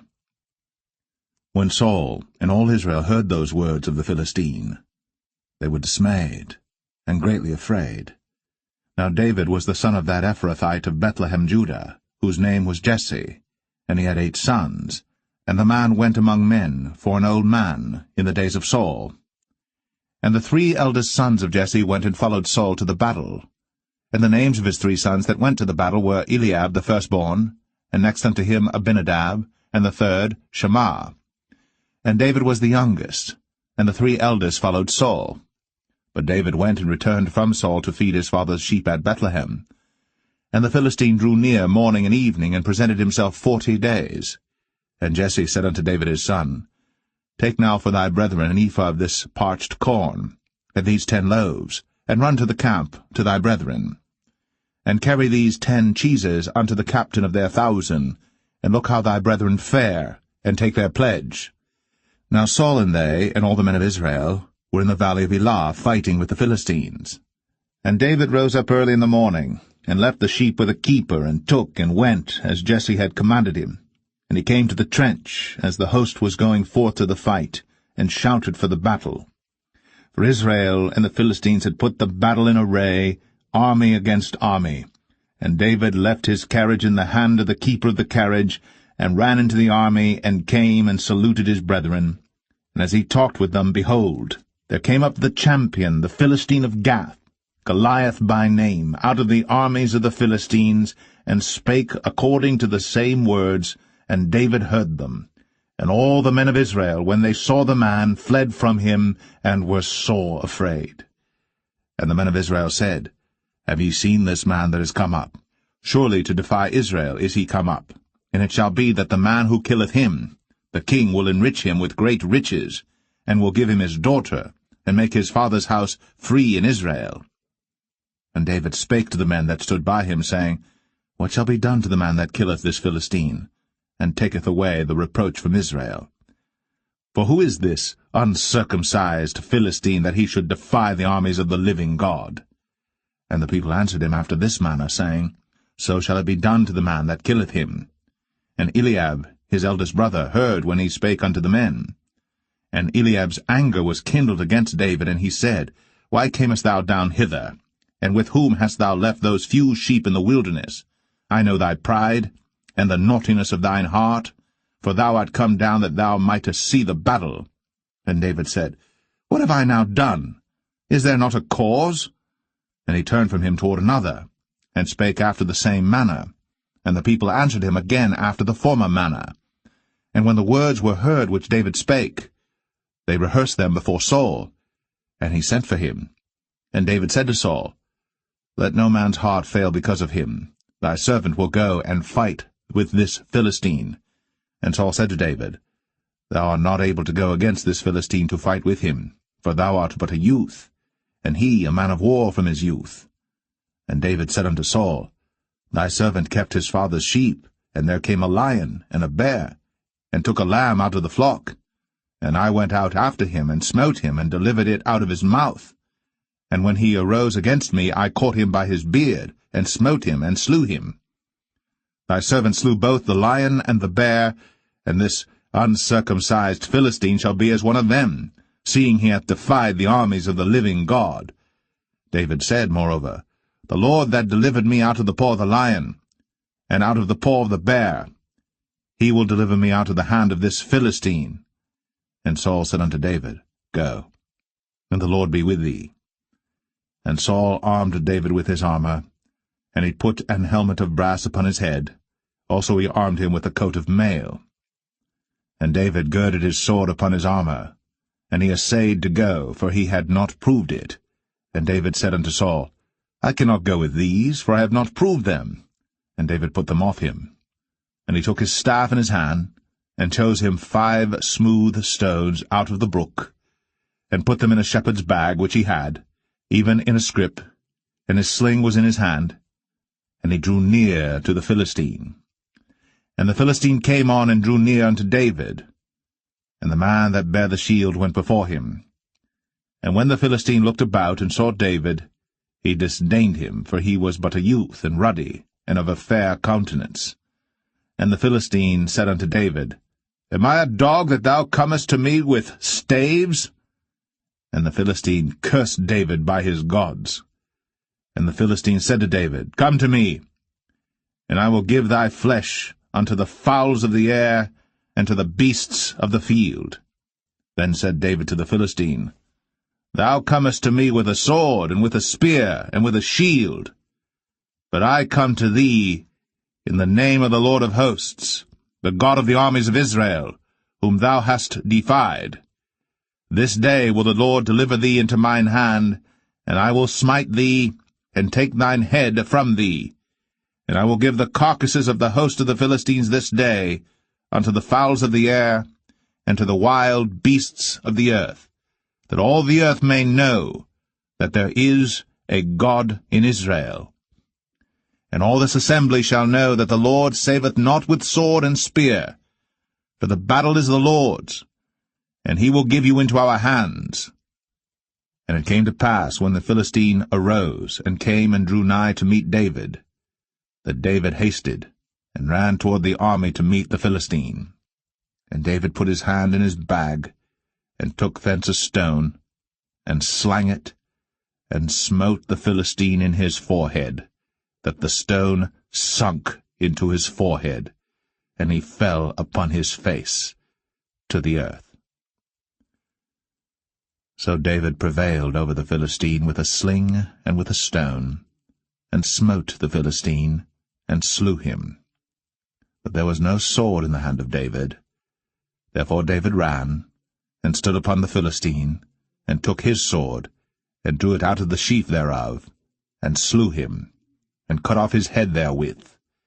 And when the Philistines saw their champion was dead, they fled.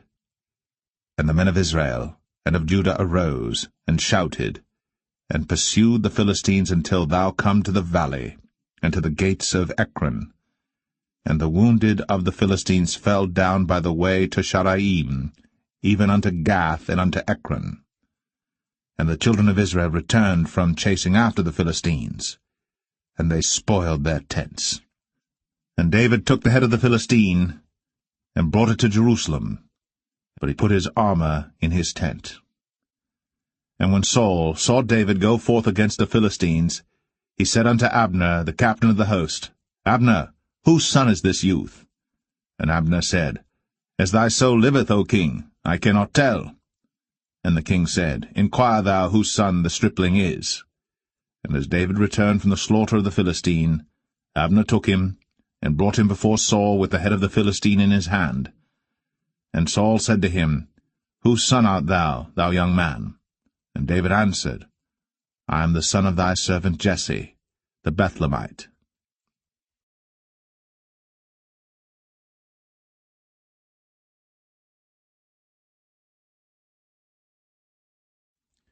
First Samuel 18. And it came to pass, when he had made an end of speaking unto Saul, that the soul of Jonathan was knit with the soul of David, and Jonathan loved him as his own soul. And Saul took him that day, and would let him go no more home to his father's house. Then Jonathan and David made a covenant, because he loved him as his own soul. And Jonathan stripped himself of the robe that was upon him, and gave it to David, and his garments, even to his sword, and to his bow, and to his girdle. And David went out whithersoever Saul sent him, and behaved himself wisely. And Saul set him over the men of war, and he was accepted in the sight of all the people, and also in the sight of Saul's servants. And it came to pass, as they came, when David was returned from the slaughter of the Philistine, that women came out of all cities of Israel, singing and dancing to meet King Saul, with tabrets, with joy, and with instruments of music. And the women answered one another as they played, and said, Saul hath slain his thousands, and David his 10,000s. And Saul was very wroth, and the saying displeased him, and he said, They have ascribed unto David 10,000s, and to me they have ascribed but thousands. And what can he have more but the kingdom?" And Saul eyed David from that day and forward. And it came to pass on the morrow that the evil spirit from God came upon Saul, and he prophesied in the midst of the house. And David played with his hand, as at other times. And there was a javelin in Saul's hand.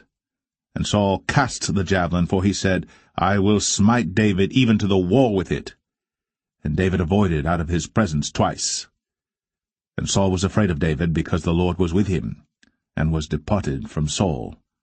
Therefore Saul removed him from him, and made him his captain over 1,000, and he went out and came in before the people. And David behaved himself wisely in all his ways, and the Lord was with him. Wherefore when Saul saw that he behaved himself very wisely, he was afraid of him. But all Israel and Judah loved David, because he went out and came in before them. And Saul said to David, "Behold my elder daughter Merab. Her will I give thee to wife.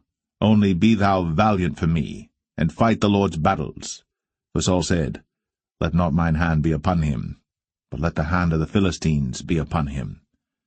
And David said unto Saul, "Who am I, and what is my life, or my father's family in Israel, that I should be son-in-law to the king?" But it came to pass at the time when Merab, Saul's daughter, should have been given to David, that she was given unto Adriel, the Maholathite, to wife. And Michal, Saul's daughter, loved David. And they told Saul, and the thing pleased him. And Saul said, "I will give him her, that she may be a snare to him, and that the hand of the Philistines may be against him." Wherefore Saul said to David, "Thou shalt this day be my son-in-law in the one of the twain." And Saul commanded his servants, saying, "Commune with David secretly, and say, Behold, the king hath delight in thee, and all his servants love thee. Now therefore be the king's son-in-law." And Saul's servant spake those words in the ears of David. And David said, "Seemeth it to you a light thing to be a king's son-in-law, seeing that I am a poor man, and lightly esteemed?" And the servants of Saul told him, saying, On this manner spake David. And Saul said, Thus shall ye say to David, The king desireth not any dowry, but 100 foreskins of the Philistines to be avenged of the king's enemies. But Saul thought to make David fall by the hand of the Philistines. And when his servants told David these words, it pleased David well to be the king's son-in-law, and the days were not expired. Wherefore David arose, and went, he and his men, and slew of the Philistines 200 men. And David brought their foreskins, and they gave them in full tale to the king, that he might be the king's son-in-law. And Saul gave him Michal his daughter to wife. And Saul saw and knew that the Lord was with David, and that Michal, Saul's daughter, loved him. And Saul was yet the more afraid of David, and Saul became David's enemy continually. Then the princes of the Philistines went forth, and it came to pass after they went forth that David behaved himself more wisely than all the servants of Saul, so that his name was much set by.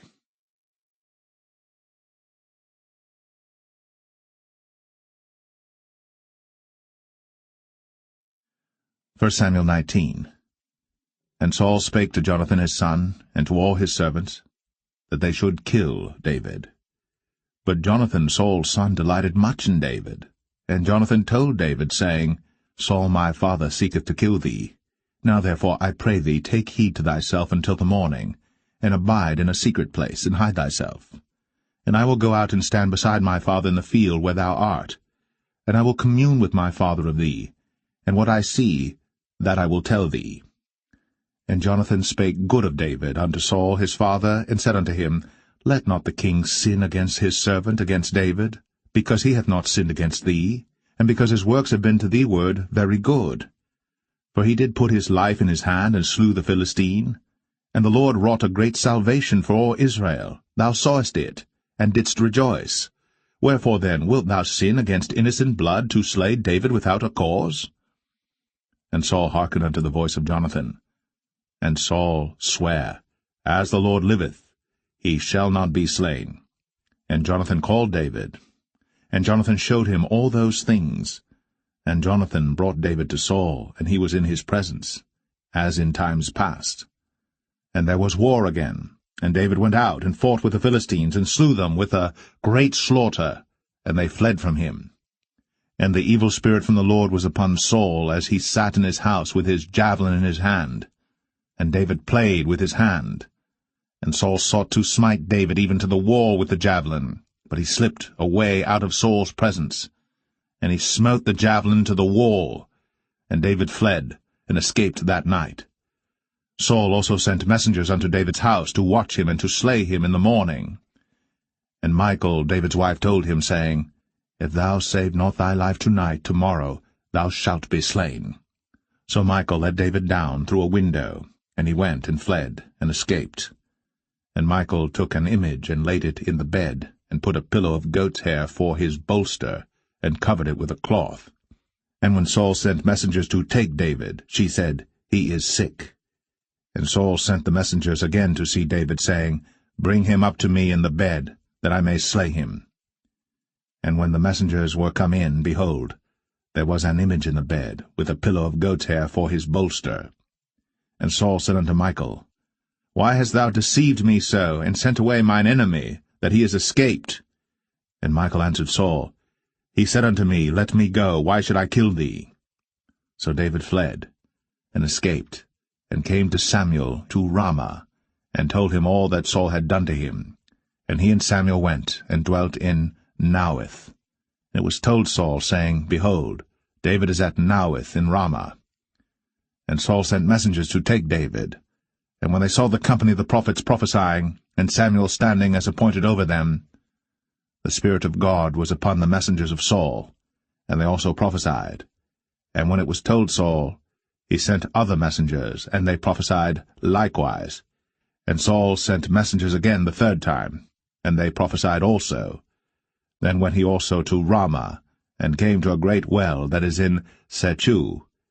And he asked and said, Where are Samuel and David? And one said, Behold, they be at Naueth in Ramah. And he went thither to Naueth in Ramah. And the Spirit of God was upon him also. And he went on, and prophesied, until he came to Naueth in Ramah. And he stripped off his clothes also, and prophesied before Samuel in like manner, and lay down naked all that day, and all that night. Wherefore they say, Is Saul also among the prophets?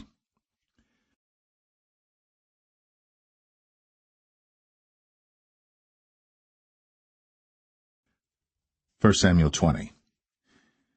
And David fled from Naueth in Ramah, and came and said before Jonathan, What have I done? What is mine iniquity? And what is my sin before thy father, that he seeketh my life? And he said unto him, God forbid, thou shalt not die. Behold, my father will do nothing either great or small, but that he will show it me. And why should my father hide this thing from me? It is not so. And David sware moreover, and said, Thy father certainly knoweth that I have found grace in thine eyes. And he saith, Let not Jonathan know this, lest he be grieved. But truly as the Lord liveth, and as thy soul liveth, there is but a step between me and death. Then said Jonathan unto David, Whatsoever thy soul desireth, I will even do it for thee. And David said unto Jonathan, Behold, tomorrow is the new moon, and I should not fail to sit with the king at meat, but let me go, that I may hide myself in the field unto the third day at even.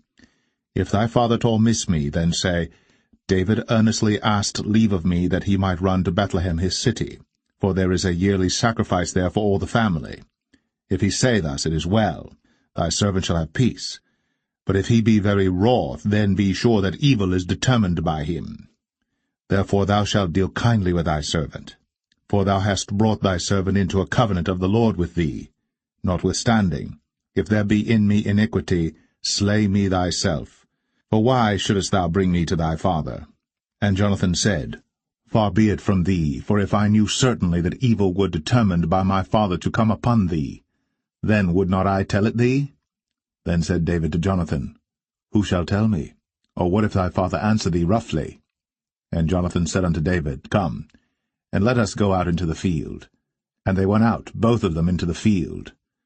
And Jonathan said unto David, O Lord God of Israel, when I have sounded my father about tomorrow any time, or the third day, and behold, if there be good toward David, and I then send not unto thee, and show it thee, the Lord do so and much more to Jonathan.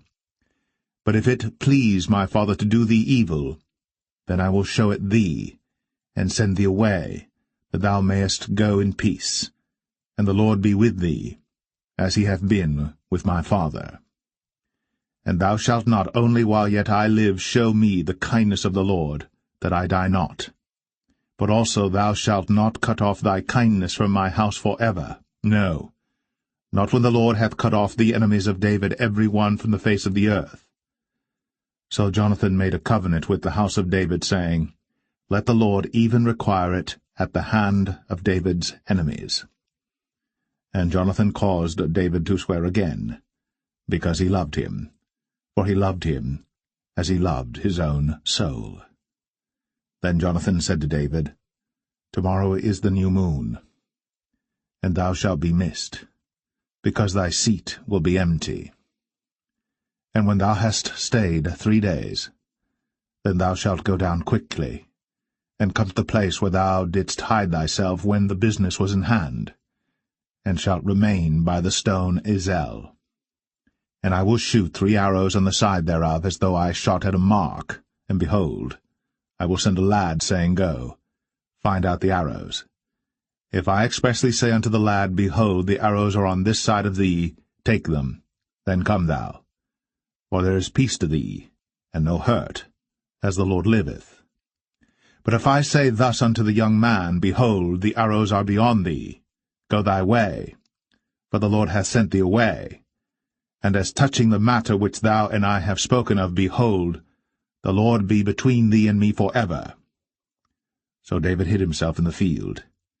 And when the new moon was come, the king sat him down to eat meat. And the king sat upon his seat as at other times, even upon a seat by the wall. And Jonathan arose, and Abner sat by Saul's side, and David's place was empty. Nevertheless Saul spake not anything that day, for he thought, Something hath befallen him.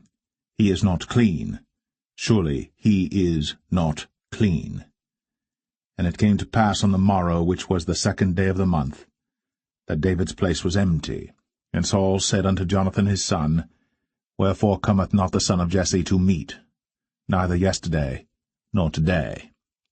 And Jonathan answered Saul, David earnestly asked leave of me to go to Bethlehem. And he said, Let me go, I pray thee.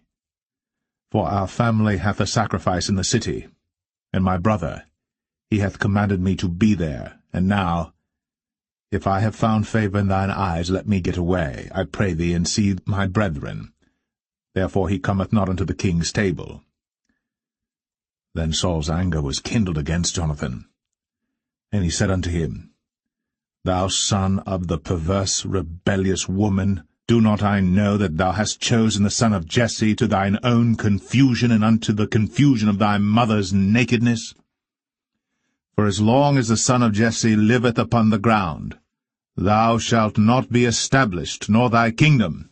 Wherefore, now send and fetch him unto me, for he shall surely die. And Jonathan answered Saul his father, and said unto him, Wherefore shall he be slain? What hath he done? And Saul cast a javelin at him to smite him, whereby Jonathan knew that it was determined of his father to slay David. So Jonathan arose from the table in fierce anger, and did eat no meat the 2nd day of the month, for he was grieved for David, because his father had done him shame. And it came to pass in the morning that Jonathan went out into the field at the time appointed with David, and a little lad with him. And he said unto his lad, Run, find out now the arrows which I shoot. And as the lad ran, he shot an arrow beyond him. And when the lad was come to the place of the arrow which Jonathan had shot, Jonathan cried after the lad, and said, Is not the arrow beyond thee? And Jonathan cried after the lad, Make speed, haste, stay not. And Jonathan's lad gathered up the arrows, and came to his master.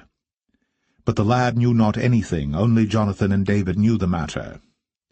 And Jonathan gave his artillery unto his lad, and said unto him, Go, carry them to the city. And as soon as the lad was gone, David arose out of a place toward the south, and fell on his face to the ground, and bowed himself 3 times. And they kissed one another, and wept one with another, until David exceeded. And Jonathan said to David, Go in peace, forasmuch as we have sworn both of us in the name of the Lord, saying, The Lord be between me and thee, and between my seed and thy seed forever. And he arose, and departed. And Jonathan went into the city.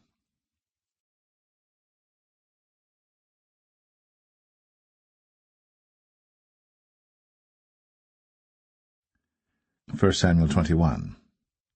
Then came David to Nob, to Ahimelech the priest. And Ahimelech was afraid at the meeting of David, and said unto him, Why art thou alone, and no man with thee?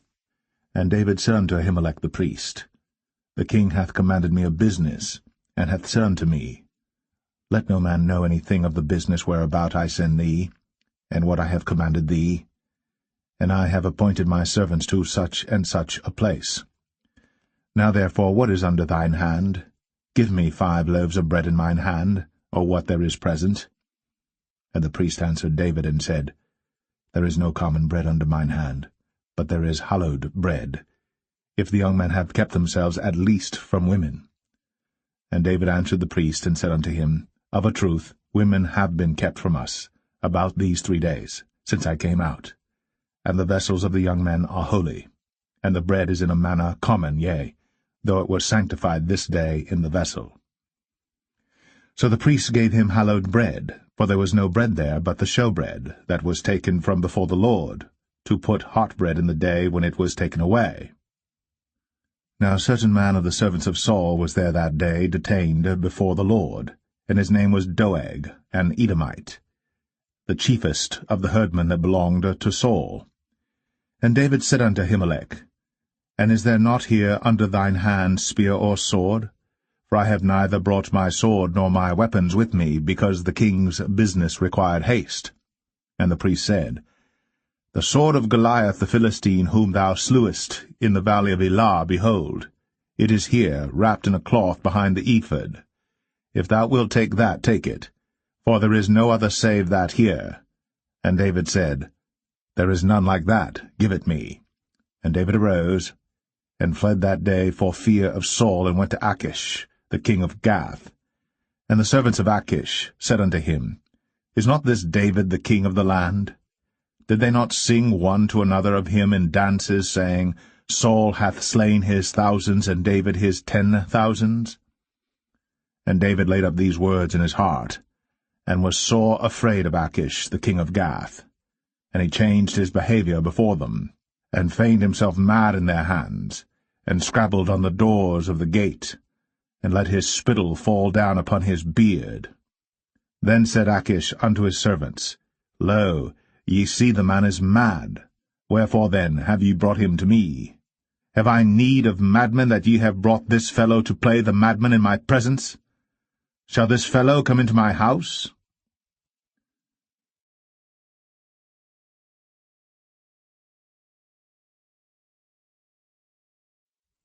1 Samuel 22.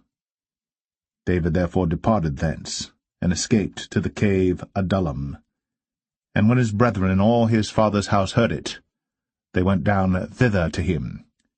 And every one that was in distress, and every one that was in debt, and every one that was discontented gathered themselves unto him. And he became a captain over them. And there were with him about 400 men. And David went thence to Mizpeh of Moab. And he said unto the king of Moab, Let my father and my mother, I pray thee, come forth, and be with you, till I know what God will do for me. And he brought them before the king of Moab, and they dwelt with him all the while that David was in the hold.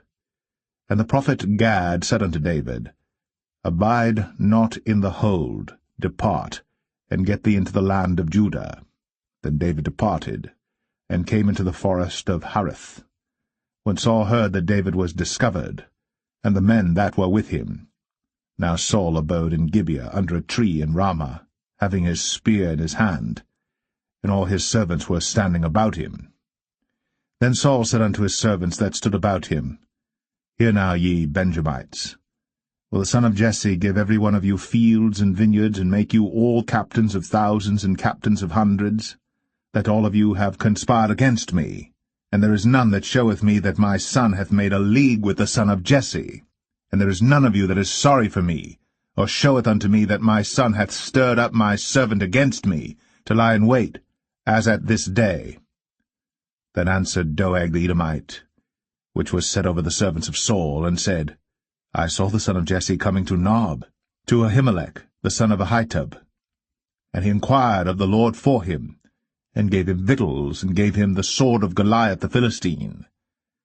Then the king sent to call Ahimelech the priest, the son of Ahitub, and all his father's house, the priests that were in Nob, and they came all of them to the king.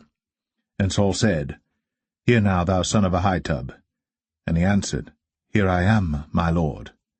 And Saul said unto him, Why have ye conspired against me, thou and the son of Jesse, in that thou hast given him bread and a sword, and hast inquired of God for him, that he should rise against me to lie in wait, as at this day?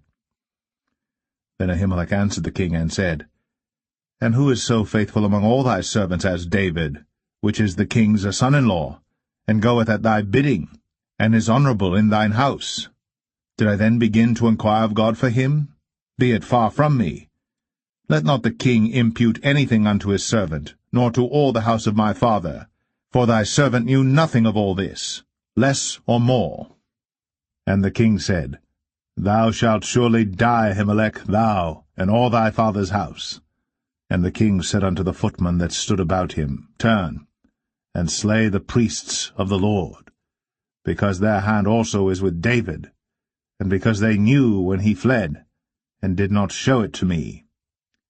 But the servants of the king would not put forth their hand to fall upon the priests of the Lord. And the king said to Doeg, Turn thou, and fall upon the priests.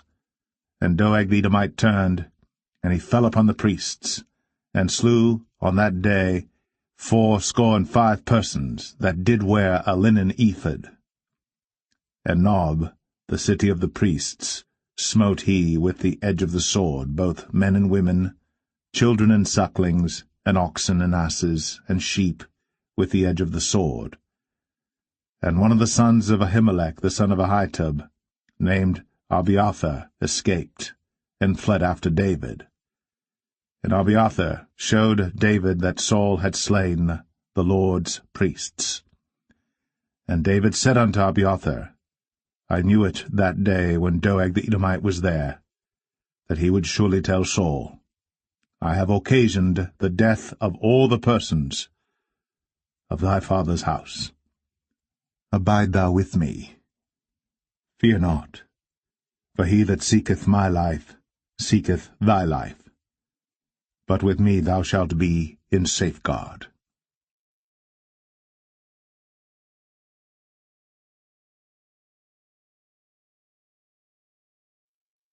1 Samuel 23.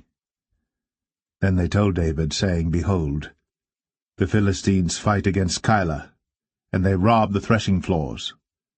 Therefore David inquired of the Lord, saying, Shall I go and smite these Philistines? And the Lord said unto David, Go, and smite the Philistines, and save Keilah. And David's men said unto him, Behold, we be afraid here in Judah. How much more then if we come to Keilah against the armies of the Philistines? Then David inquired of the Lord yet again. And the Lord answered him and said, Arise, go down to Keilah, for I will deliver the Philistines into thine hand. So David and his men went to Keilah, and fought with the Philistines, and brought away their cattle, and smote them with a great slaughter. So David saved the inhabitants of Keilah. And it came to pass, when Abiathar the son of Ahimelech fled to David to Keilah, that he came down with an ephod in his hand. And it was told Saul that David was come to Keilah, and Saul said, God hath delivered him into mine hand, for he is shut in, by entering into a town that hath gates and bars. And Saul called all the people together to war, to go down to Keilah, to besiege David and his men. And David knew that Saul secretly practiced mischief against him. And he said to Abiathar the priest, Bring hither the ephod. Then said David, O Lord God of Israel, Thy servant hath certainly heard that Saul seeketh to come to Keilah, to destroy the city for my sake. Will the men of Keilah deliver me up into his hand? Will Saul come down as thy servant hath heard? O Lord God of Israel, I beseech thee, tell thy servant. And the Lord said, He will come down. Then said David, Will the men of Keilah deliver me and my men into the hand of Saul? And the Lord said, They will deliver thee up. Then David and his men, which were about 600, arose, and departed out of Keilah, and went whithersoever they could go. And it was told Saul that David was escaped from Keilah, and he forbare to go forth. And David abode in the wilderness in strongholds, and remained in a mountain in the wilderness of Ziph.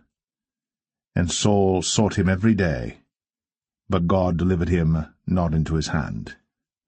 And David saw that Saul was come out to seek his life.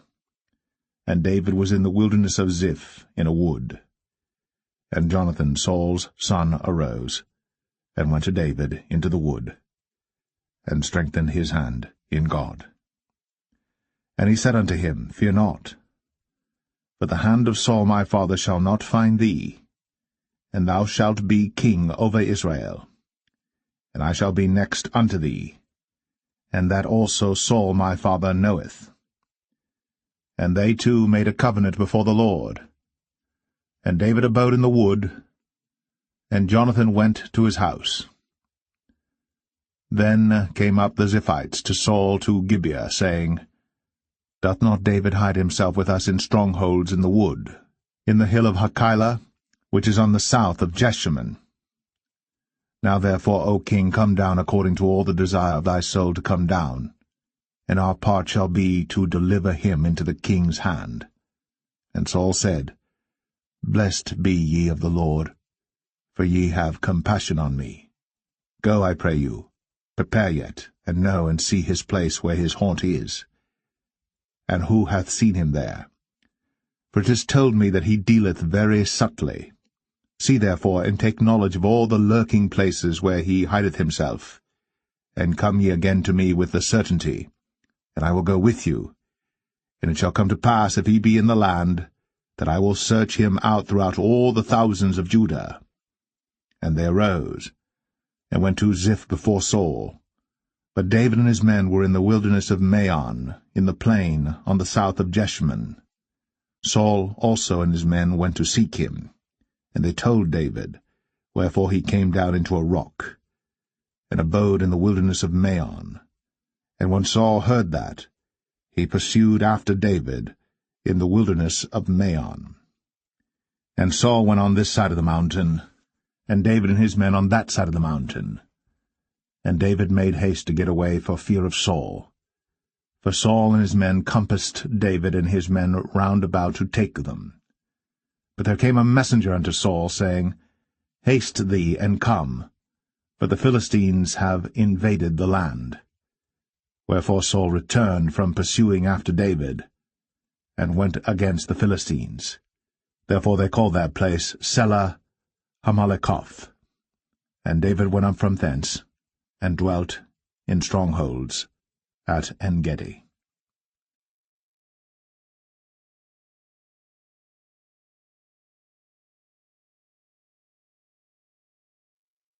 1 Samuel 24.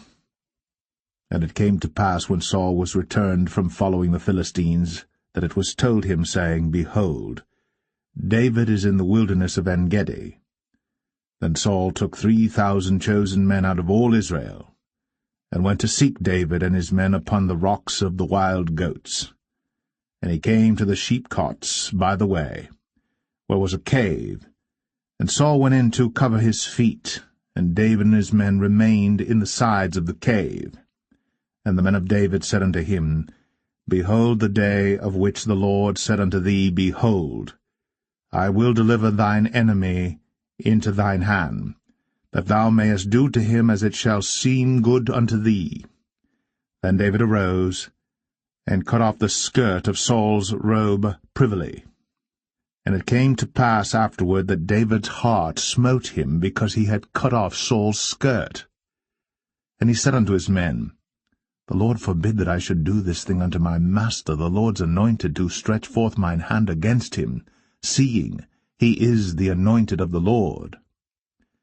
So David stayed his servants with these words, and suffered them not to rise against Saul. But Saul rose up out of the cave, and went on his way. David also rose afterward, and went out of the cave, and cried after Saul, saying, My lord the king. And when Saul looked behind him, David stooped with his face to the earth, and bowed himself. And David said to Saul, Wherefore hearest thou men's words, saying, Behold, David seeketh thy hurt? Behold, this day thine eyes have seen how that the Lord had delivered thee today into mine hand in the cave, and some bade me kill thee. But mine eye spared thee, and I said, I will not put forth mine hand against my Lord, for he is the Lord's anointed. Moreover, my father, see the skirt of thy robe in my hand. For in that I cut off the skirt of thy robe, and killed thee not. Know thou, and see that there is neither evil nor transgression in mine hand. And I have not sinned against thee, yet thou huntest my soul to take it. The Lord judge between me and thee, and the Lord avenge me of thee, but mine hand shall not be upon thee. As saith the proverb of the ancients, Wickedness proceedeth from the wicked, but mine hand shall not be upon thee. After whom is the king of Israel come out? After whom dost thou pursue? After a dead dog, after a flea? The Lord therefore be judge, and judge between me and thee, and see, and plead my cause, and deliver me out of thine hand. And it came to pass, when David had made an end of speaking these words unto Saul, that Saul said, Is this thy voice, my son David? And Saul lifted up his voice, and wept. And he said to David, Thou art more righteous than I, for thou hast rewarded me good, whereas I have rewarded thee evil. And thou hast shown this day how that thou hast dealt well with me, forasmuch as when the Lord had delivered me into thine hand, thou killedst me not. For if a man find his enemy, will he let him go well away? Wherefore the Lord reward thee good for that thou hast done unto me this day. And now behold, I know well that thou shalt surely be king, and that the kingdom of Israel shall be established in thine hand. Swear now therefore unto me by the Lord, that thou wilt not cut off my seed after me, and that thou wilt not destroy my name out of my father's house. And David sware unto Saul. And Saul went home, but David and his men gat them up unto the hold.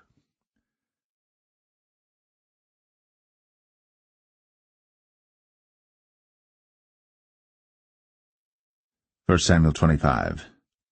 And Samuel died, and all the Israelites were gathered together, and lamented him, and buried him in his house at Ramah. And David arose, and went down to the wilderness of Paran. And there was a man in Maon, whose possessions were in Carmel. And the man was very great.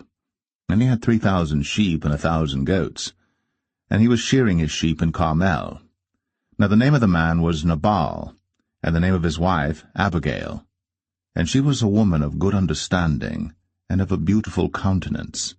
But the man was churlish, and evil in his doings, and he was of the house of Caleb. And David heard in the wilderness that Nabal did shear his sheep. And David sent out 10 young men, and David said unto the young men, Get you up to Carmel, and go to Nabal, and greet him in my name. And thus shall ye say to him that liveth in prosperity, Peace be both to thee, and peace be to thine house, and peace be unto all that thou hast. And now I have heard that thou hast shearers.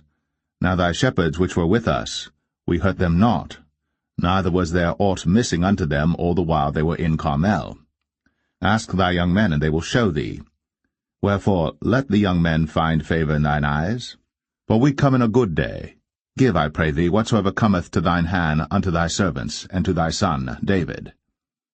And when David's young men came, they spake to Nabal according to all those words in the name of David, and ceased. And Nabal answered David's servants, and said, Who is David? And who is the son of Jesse? There be many servants nowadays that break away every man from his master. Shall I then take my bread and my water and my flesh that I have killed for my shearers, and give it unto men whom I know not whence they be? So David's young men turned their way, and went again, and came and told him all those sayings. And David said unto his men, Gird ye on every man his sword. And they girded on every man his sword. And David also girded on his sword.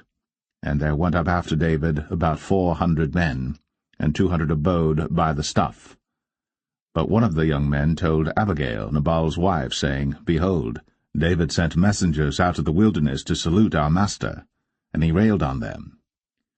But the men were very good unto us, and we were not hurt, neither missed we any thing as long as we were conversant with them when we were in the fields. They were a wall unto us both by night and day. All the while we were with them keeping the sheep. Now therefore know and consider what thou wilt do, for evil is determined against our master, and against all his household. For he is such a son of Belial, that a man cannot speak to him. Then Abigail made haste, and took 200 loaves and 2 bottles of wine, and 5 sheep ready dressed, and 5 measures of parched corn, and 100 clusters of raisins, and 200 cakes of figs, and laid them on asses. And she said unto her servants, Go on before me, behold, I come after you. But she told not her husband Nabal. And it was so, as she rode on the ass, that she came down by the covert of the hill, and behold, David and his men came down against her, and she met them. Now David had said, Surely in vain have I kept all that this fellow hath in the wilderness, so that nothing was missed of all that pertained unto him. And he hath requited me evil for good. So, and more also do God unto the enemies of David, if I leave of all that pertain to him by the morning light any that pisseth against the wall. And when Abigail saw David, she hasted, and lighted off the ass, and fell before David on her face, and bowed herself to the ground, and fell at his feet, and said, Upon me, my lord, upon me let this iniquity be, and let thine handmaid, I pray thee, speak in thine audience, and hear the words of thine handmaid. Let not, my lord, I pray thee, regard this man of Belial, even Nabal. For as his name is, so is he. Nabal is his name, and folly is with him. But I, thine handmaid, saw not the young men of my lord, whom thou didst send. Now therefore, my lord, as the Lord liveth, and as thy soul liveth, seeing the Lord hath withholden thee from coming to shed blood, and from avenging thyself with thine own hand, now let thine enemies, and they that seek evil to my lord, be as Nabal. And now this blessing which thine handmaid hath brought unto my lord, let it even be given unto the young men that follow my lord. I pray thee, forgive the trespass of thine handmaid, for the Lord will certainly make my lord a sure house, because my lord fighteth the battles of the Lord, and evil hath not been found in thee all thy days. Yet a man is risen to pursue thee, and to seek thy soul. But the soul of my lord shall be bound in the bundle of life with the Lord thy God, and the souls of thine enemies, them shall he sling out, as out of the middle of a sling. And it shall come to pass, when the Lord shall have done to my lord according to all the good that he hath spoken concerning thee, and shall have appointed thee ruler over Israel, that this shall be no grief unto thee, nor offense of heart unto my lord, either that thou hast shed blood causeless, or that my lord hath avenged himself. But when the Lord shall have dealt well with my lord, then remember thine handmaid. And David said to Abigail, Blessed be the Lord God of Israel, which sent thee this day to meet me. And blessed be thy advice, and blessed be thou, which hast kept me this day from coming to shed blood, and from avenging myself with mine own hand. For in very deed, as the Lord God of Israel liveth, which hath kept me back from hurting thee, except thou hadst hasted and come to meet me, surely there had not been left unto Nabal by the morning light any that pisseth against the wall. So David received of her hand that which she had brought him, and said unto her, Go up in peace to thine house. See, I have hearkened to thy voice, and have accepted thy person. And Abigail came to Nabal, and behold, he held a feast in his house, like the feast of a king. And Nabal's heart was merry within him, for he was very drunken. Wherefore she told him nothing, less or more, until the morning light. But it came to pass in the morning, when the wine was gone out of Nabal, and his wife had told him these things, that his heart died within him, and he became as a stone. And it came to pass about 10 days after, that the Lord smote Nabal, that he died. And when David heard that Nabal was dead, he said, Blessed be the Lord, that hath pleaded the cause of my reproach from the hand of Nabal, and hath kept his servant from evil. For the Lord hath returned the wickedness of Nabal upon his own head. And David sent and communed with Abigail, to take her to him to wife. And when the servants of David were come to Abigail to Carmel, they spake unto her, saying, David sent us unto thee, to take thee to him to wife. And she arose, and bowed herself on her face to the earth, and said, Behold, let thine handmaid be a servant to wash the feet of the servants of my lord. And Abigail hasted, and arose, and rode upon an ass, with 5 damsels of hers that went after her. And she went after the messengers of David, and became his wife. David also took Ahinoam of Jezreel, and they were also both of them his wives. But Saul had given Michal his daughter, David's wife, to Phalti, the son of Laish, which was of Galim.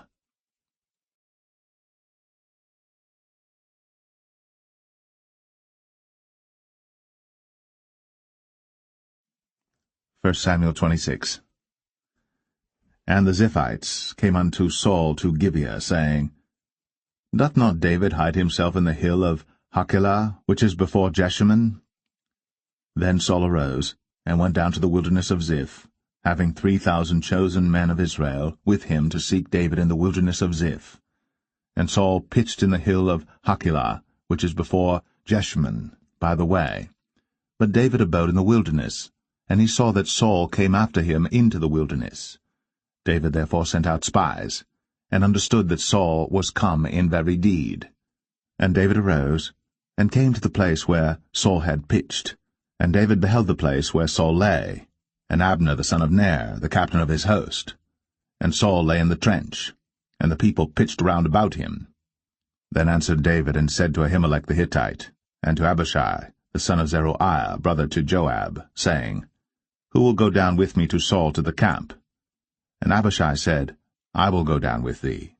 So David and Abishai came to the people by night, and behold, Saul lay sleeping within the trench, and his spear stuck in the ground at his bolster. But Abner and the people lay round about him. Then said Abishai to David, God hath delivered thine enemy into thine hand this day. Now therefore let me smite him, I pray thee, with the spear even to the earth at once, and I will not smite him the second time. And David said to Abishai, Destroy him not, for who can stretch forth his hand against the Lord's anointed, and be guiltless? David said furthermore, As the Lord liveth, the Lord shall smite him, or his day shall come to die, or he shall descend into battle and perish. The Lord forbid that I should stretch forth mine hand against the Lord's anointed. But I pray thee, take thou now the spear that is at his bolster, and the cruse of water, and let us go. So David took the spear and the cruse of water from Saul's bolster, and they gat them away, and no man saw it, nor knew it, neither awaked, for they were all asleep, because a deep sleep from the Lord was fallen upon them. Then David went over to the other side, and stood on the top of an hill afar off, a great space being between them. And David cried to the people, and to Abner the son of Ner, saying, Answerest thou not, Abner? Then Abner answered and said, Who art thou that criest to the king? And David said to Abner, Art not thou a valiant man? And who is like to thee in Israel? Wherefore then hast thou not kept thy lord the king, For there came one of the people in to destroy the king thy lord. This thing is not good that thou hast done. As the Lord liveth, ye are worthy to die, because ye have not kept your master the Lord's anointed. And now see where the king's spear is, and the cruse of water that was at his bolster. And Saul knew David's voice, and said, Is this thy voice, my son, David? And David said, It is my voice, my lord, O king. And he said, Wherefore doth my lord thus pursue after his servant? For what have I done, or what evil is in mine hand? Now therefore, I pray thee, let my lord the king hear the words of his servant.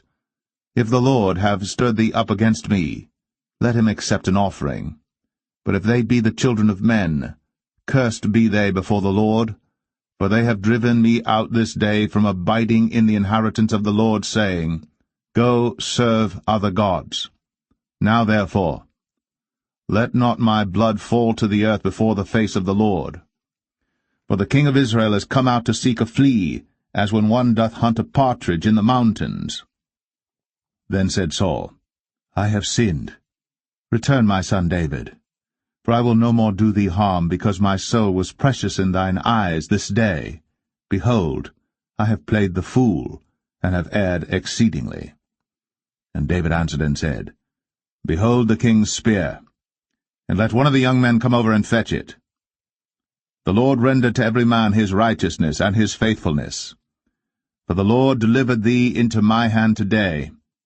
But I would not stretch forth mine hand against the Lord's anointed. And behold, as thy life was much set by this day in mine eyes, so let my life be much set by in the eyes of the Lord, and let him deliver me out of all tribulation. Then Saul said to David, Blessed be thou, my son David. Thou shalt both do great things, and also shalt still prevail. So David went on his way, and Saul returned to his place.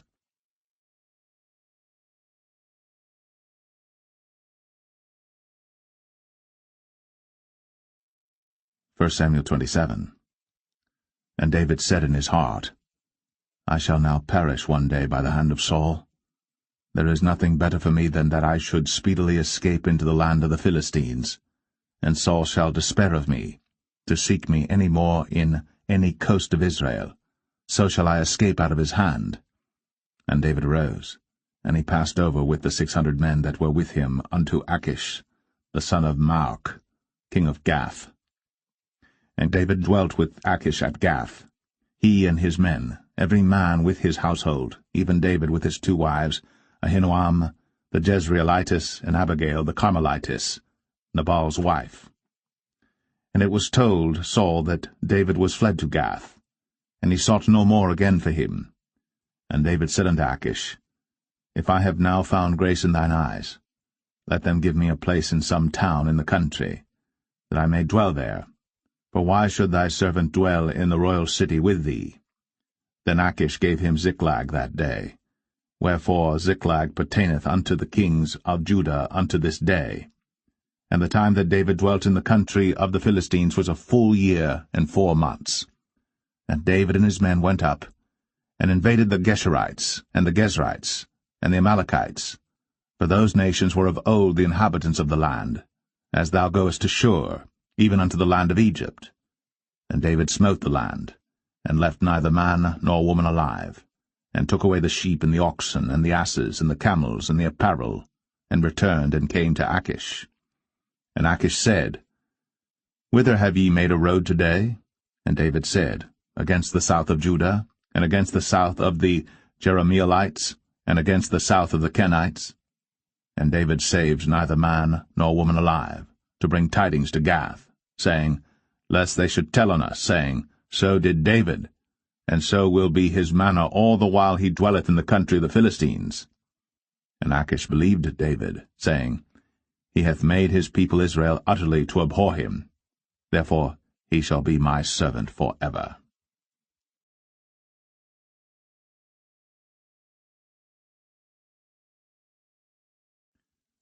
1 Samuel 28. And it came to pass in those days that the Philistines gathered their armies together for warfare, to fight with Israel. And Achish said unto David, Know thou assuredly that thou shalt go out with me to battle, thou and thy men. And David said to Achish, Surely thou shalt know what thy servant can do? And Achish said to David, Therefore will I make thee keeper of mine head for ever. Now Samuel was dead, and all Israel had lamented him and buried him in Ramah, even in his own city. And Saul had put away those that had familiar spirits, and the wizards out of the land. And the Philistines gathered themselves together, and came and pitched in Shunem. And Saul gathered all Israel together, and they pitched in Gilboa. And when Saul saw the host of the Philistines, he was afraid, and his heart greatly trembled. And when Saul inquired of the Lord answered him not, neither by dreams, nor by Urim, nor by prophets. Then said Saul unto his servants, Seek me a woman that hath a familiar spirit, that I may go to her, and inquire of her. And his servants said to him, Behold, there is a woman that hath a familiar spirit at Endor. And Saul disguised himself, and put on other raiment, and he went, and 2 men with him. And they came to the woman by night. And he said, I pray thee, divine unto me by the familiar spirit, and bring me him up, whom I shall name unto thee.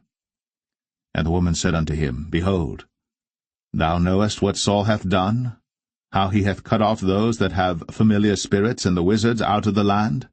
Wherefore then layest thou a snare for my life, to cause me to die? And Saul sware to her by the Lord, saying, As the Lord liveth, there shall no punishment happen to thee for this thing. Then said the woman, Whom shall I bring up unto thee? And he said, Bring me up Samuel. And when the woman saw Samuel, she cried with a loud voice, and the woman spake to Saul, saying, Why hast thou deceived me? For thou art Saul. And the king said unto her, Be not afraid. For what sawest thou? And the woman said unto Saul, I saw gods ascending out of the earth. And he said unto her, What form is he of? And she said, An old man cometh up, and he is covered with a mantle. And Saul perceived that it was Samuel, and he stooped with his face to the ground, and bowed himself. And Samuel said to Saul, Why hast thou disquieted me to bring me up? And Saul answered, I am sore distressed, for the Philistines make war against me, and God is departed from me, and answereth me no more, neither by prophets nor by dreams. Therefore I have called thee, that thou mayest make known unto me what I shall do.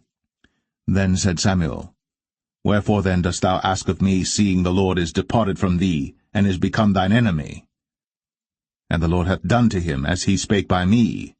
For the Lord hath rent the kingdom out of thine hand, and given it to thy neighbor, even to David, because thou obeyest not the voice of the Lord, nor executest his fierce wrath upon Amalek. Therefore hath the Lord done this thing unto thee this day. Moreover the Lord will also deliver Israel with thee into the hand of the Philistines, and tomorrow shalt thou and thy sons be with me. The Lord also shall deliver the host of Israel into the hand of the Philistines. Then Saul fell straightway all along on the earth, and was sore afraid because of the words of Samuel. And there was no strength in him, for he had eaten no bread all the day, nor all the night.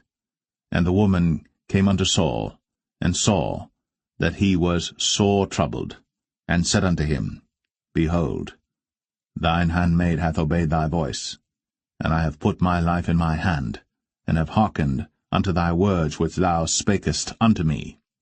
Now therefore, I pray thee, hearken thou also unto the voice of thine handmaid, and let me set a morsel of bread before thee, and eat, that thou mayest have strength, when thou goest on thy way. But he refused, and said, I will not eat. But his servants, together with the woman, compelled him, and he hearkened unto their voice. So he arose from the earth, and sat upon the bed. And the woman had a fat calf in the house, and she hasted and killed it, and took flour and kneaded it, and did bake unleavened bread thereof. And she brought it before Saul, and before his servants, and they did eat. Then they rose up, and went away that night.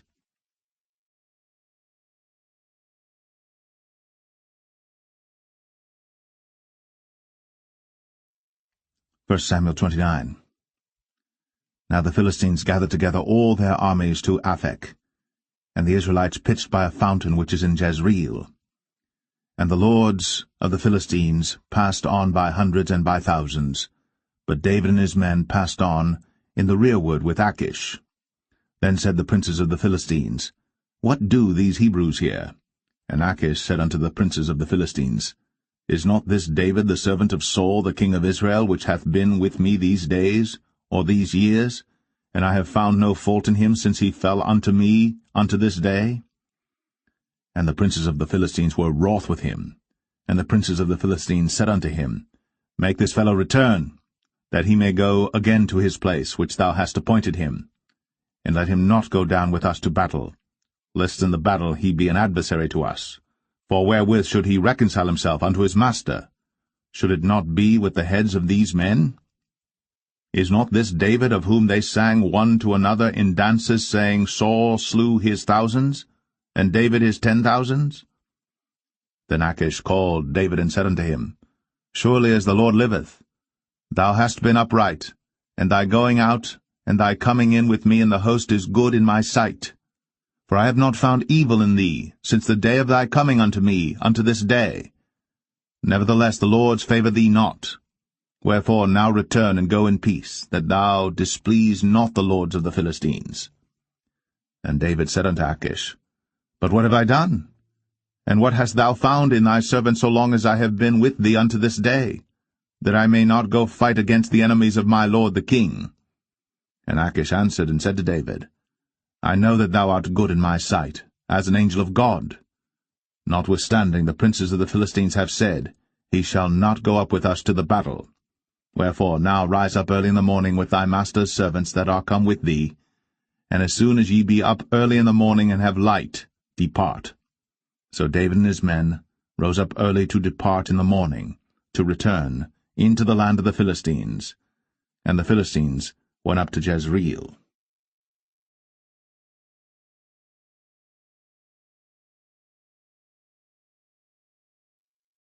1 Samuel 30. And it came to pass, when David and his men were come to Ziklag on the 3rd day, that the Amalekites had invaded the south and Ziklag, and smitten Ziklag, and burned it with fire, and had taken the women captives that were therein. They slew not any, either great or small, but carried them away, and went on their way. So David and his men came to the city, and behold, it was burned with fire, and their wives and their sons and their daughters were taken captives. Then David and the people that were with him lifted up their voice and wept until they had no more power to weep. And David's 2 wives were taken captives, Ahinoam the Jezreelitess, and Abigail the wife of Nabal the Carmelite. And David was greatly distressed, for the people spake of stoning him, because the soul of all the people was grieved, every man for his sons and for his daughters. But David encouraged himself in the Lord his God. And David said to Abiathar the priest, Ahimelech's son, I pray thee, bring me hither the ephod. And Abiathar brought thither the ephod to David. And David inquired at the Lord, saying, Shall I pursue after this troop? Shall I overtake them? And he answered him, Pursue, for thou shalt surely overtake them, and without fail recover all. So David went, he and the 600 men that were with him, and came to the brook Besor, where those that were left behind stayed. But David pursued, he and 400 men, for 200 abode behind, which were so faint that they could not go over the brook Besor. And they found an Egyptian in the field, and brought him to David, and gave him bread, and he did eat, and they made him drink water. And they gave him a piece of a cake of figs, and 2 clusters of raisins. And when he had eaten, his spirit came again to him, for he had eaten no bread nor drunk any water 3 days and 3 nights. And David said unto him, To whom belongest thou, and whence art thou?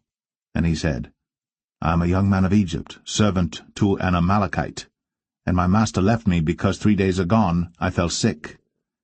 We made an invasion upon the south of the Cherethites, and upon the coast which belongeth to Judah, and upon the south of Caleb, and we burned Ziklag with fire. And David said to him, Canst thou bring me down to this company? And he said, Swear unto me by God, that thou wilt neither kill me, nor deliver me into the hands of my master. and I will bring thee down to this company. And when he had brought him down, behold, they were spread abroad upon all the earth, eating and drinking and dancing, because of all the great spoil that they had taken out of the land of the Philistines, and out of the land of Judah. And David smote them from the twilight even unto the evening of the next day. And there escaped not a man of them, save 400 young men which rode upon camels and fled.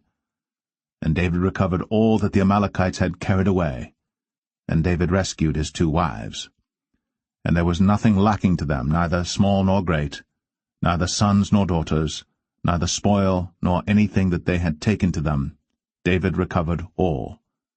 And David took all the flocks and the herds, which they drave before those other cattle, and said, This is David's spoil.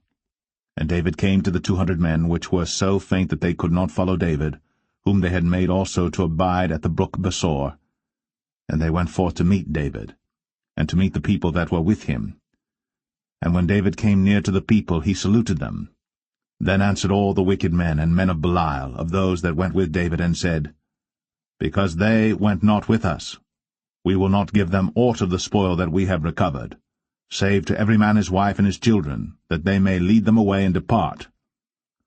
Then said David, Ye shall not do so, my brethren, with that which the Lord hath given us, who hath preserved us, and delivered the company that came against us into our hand. For who will hearken unto you in this matter? But as his part is that goeth down to the battle, so shall his part be that tarrieth by the stuff. They shall part alike. And it was so from that day forward that he made it a statute and an ordinance for Israel unto this day. And when David came to Ziklag, he sent of the spoil unto the elders of Judah, even to his friends, saying, Behold, a present for you of the spoil of the enemies of the Lord, to them which were in Bethel, and to them which were in South Ramoth, and to them which were in Jatir, and to them which were in Aroer, and to them which were in Siphmoth, and to them which were in Eshtemoa, and to them which were in Rakal, and to them which were in the cities of the Jerahmeelites, and to them which were in the cities of the Kenites, and to them which were in Hormah, and to them which were in Chor-Ashan, and to them which were in Athak, and to them which were in Hebron, and to all the places where David himself and his men were wont to haunt.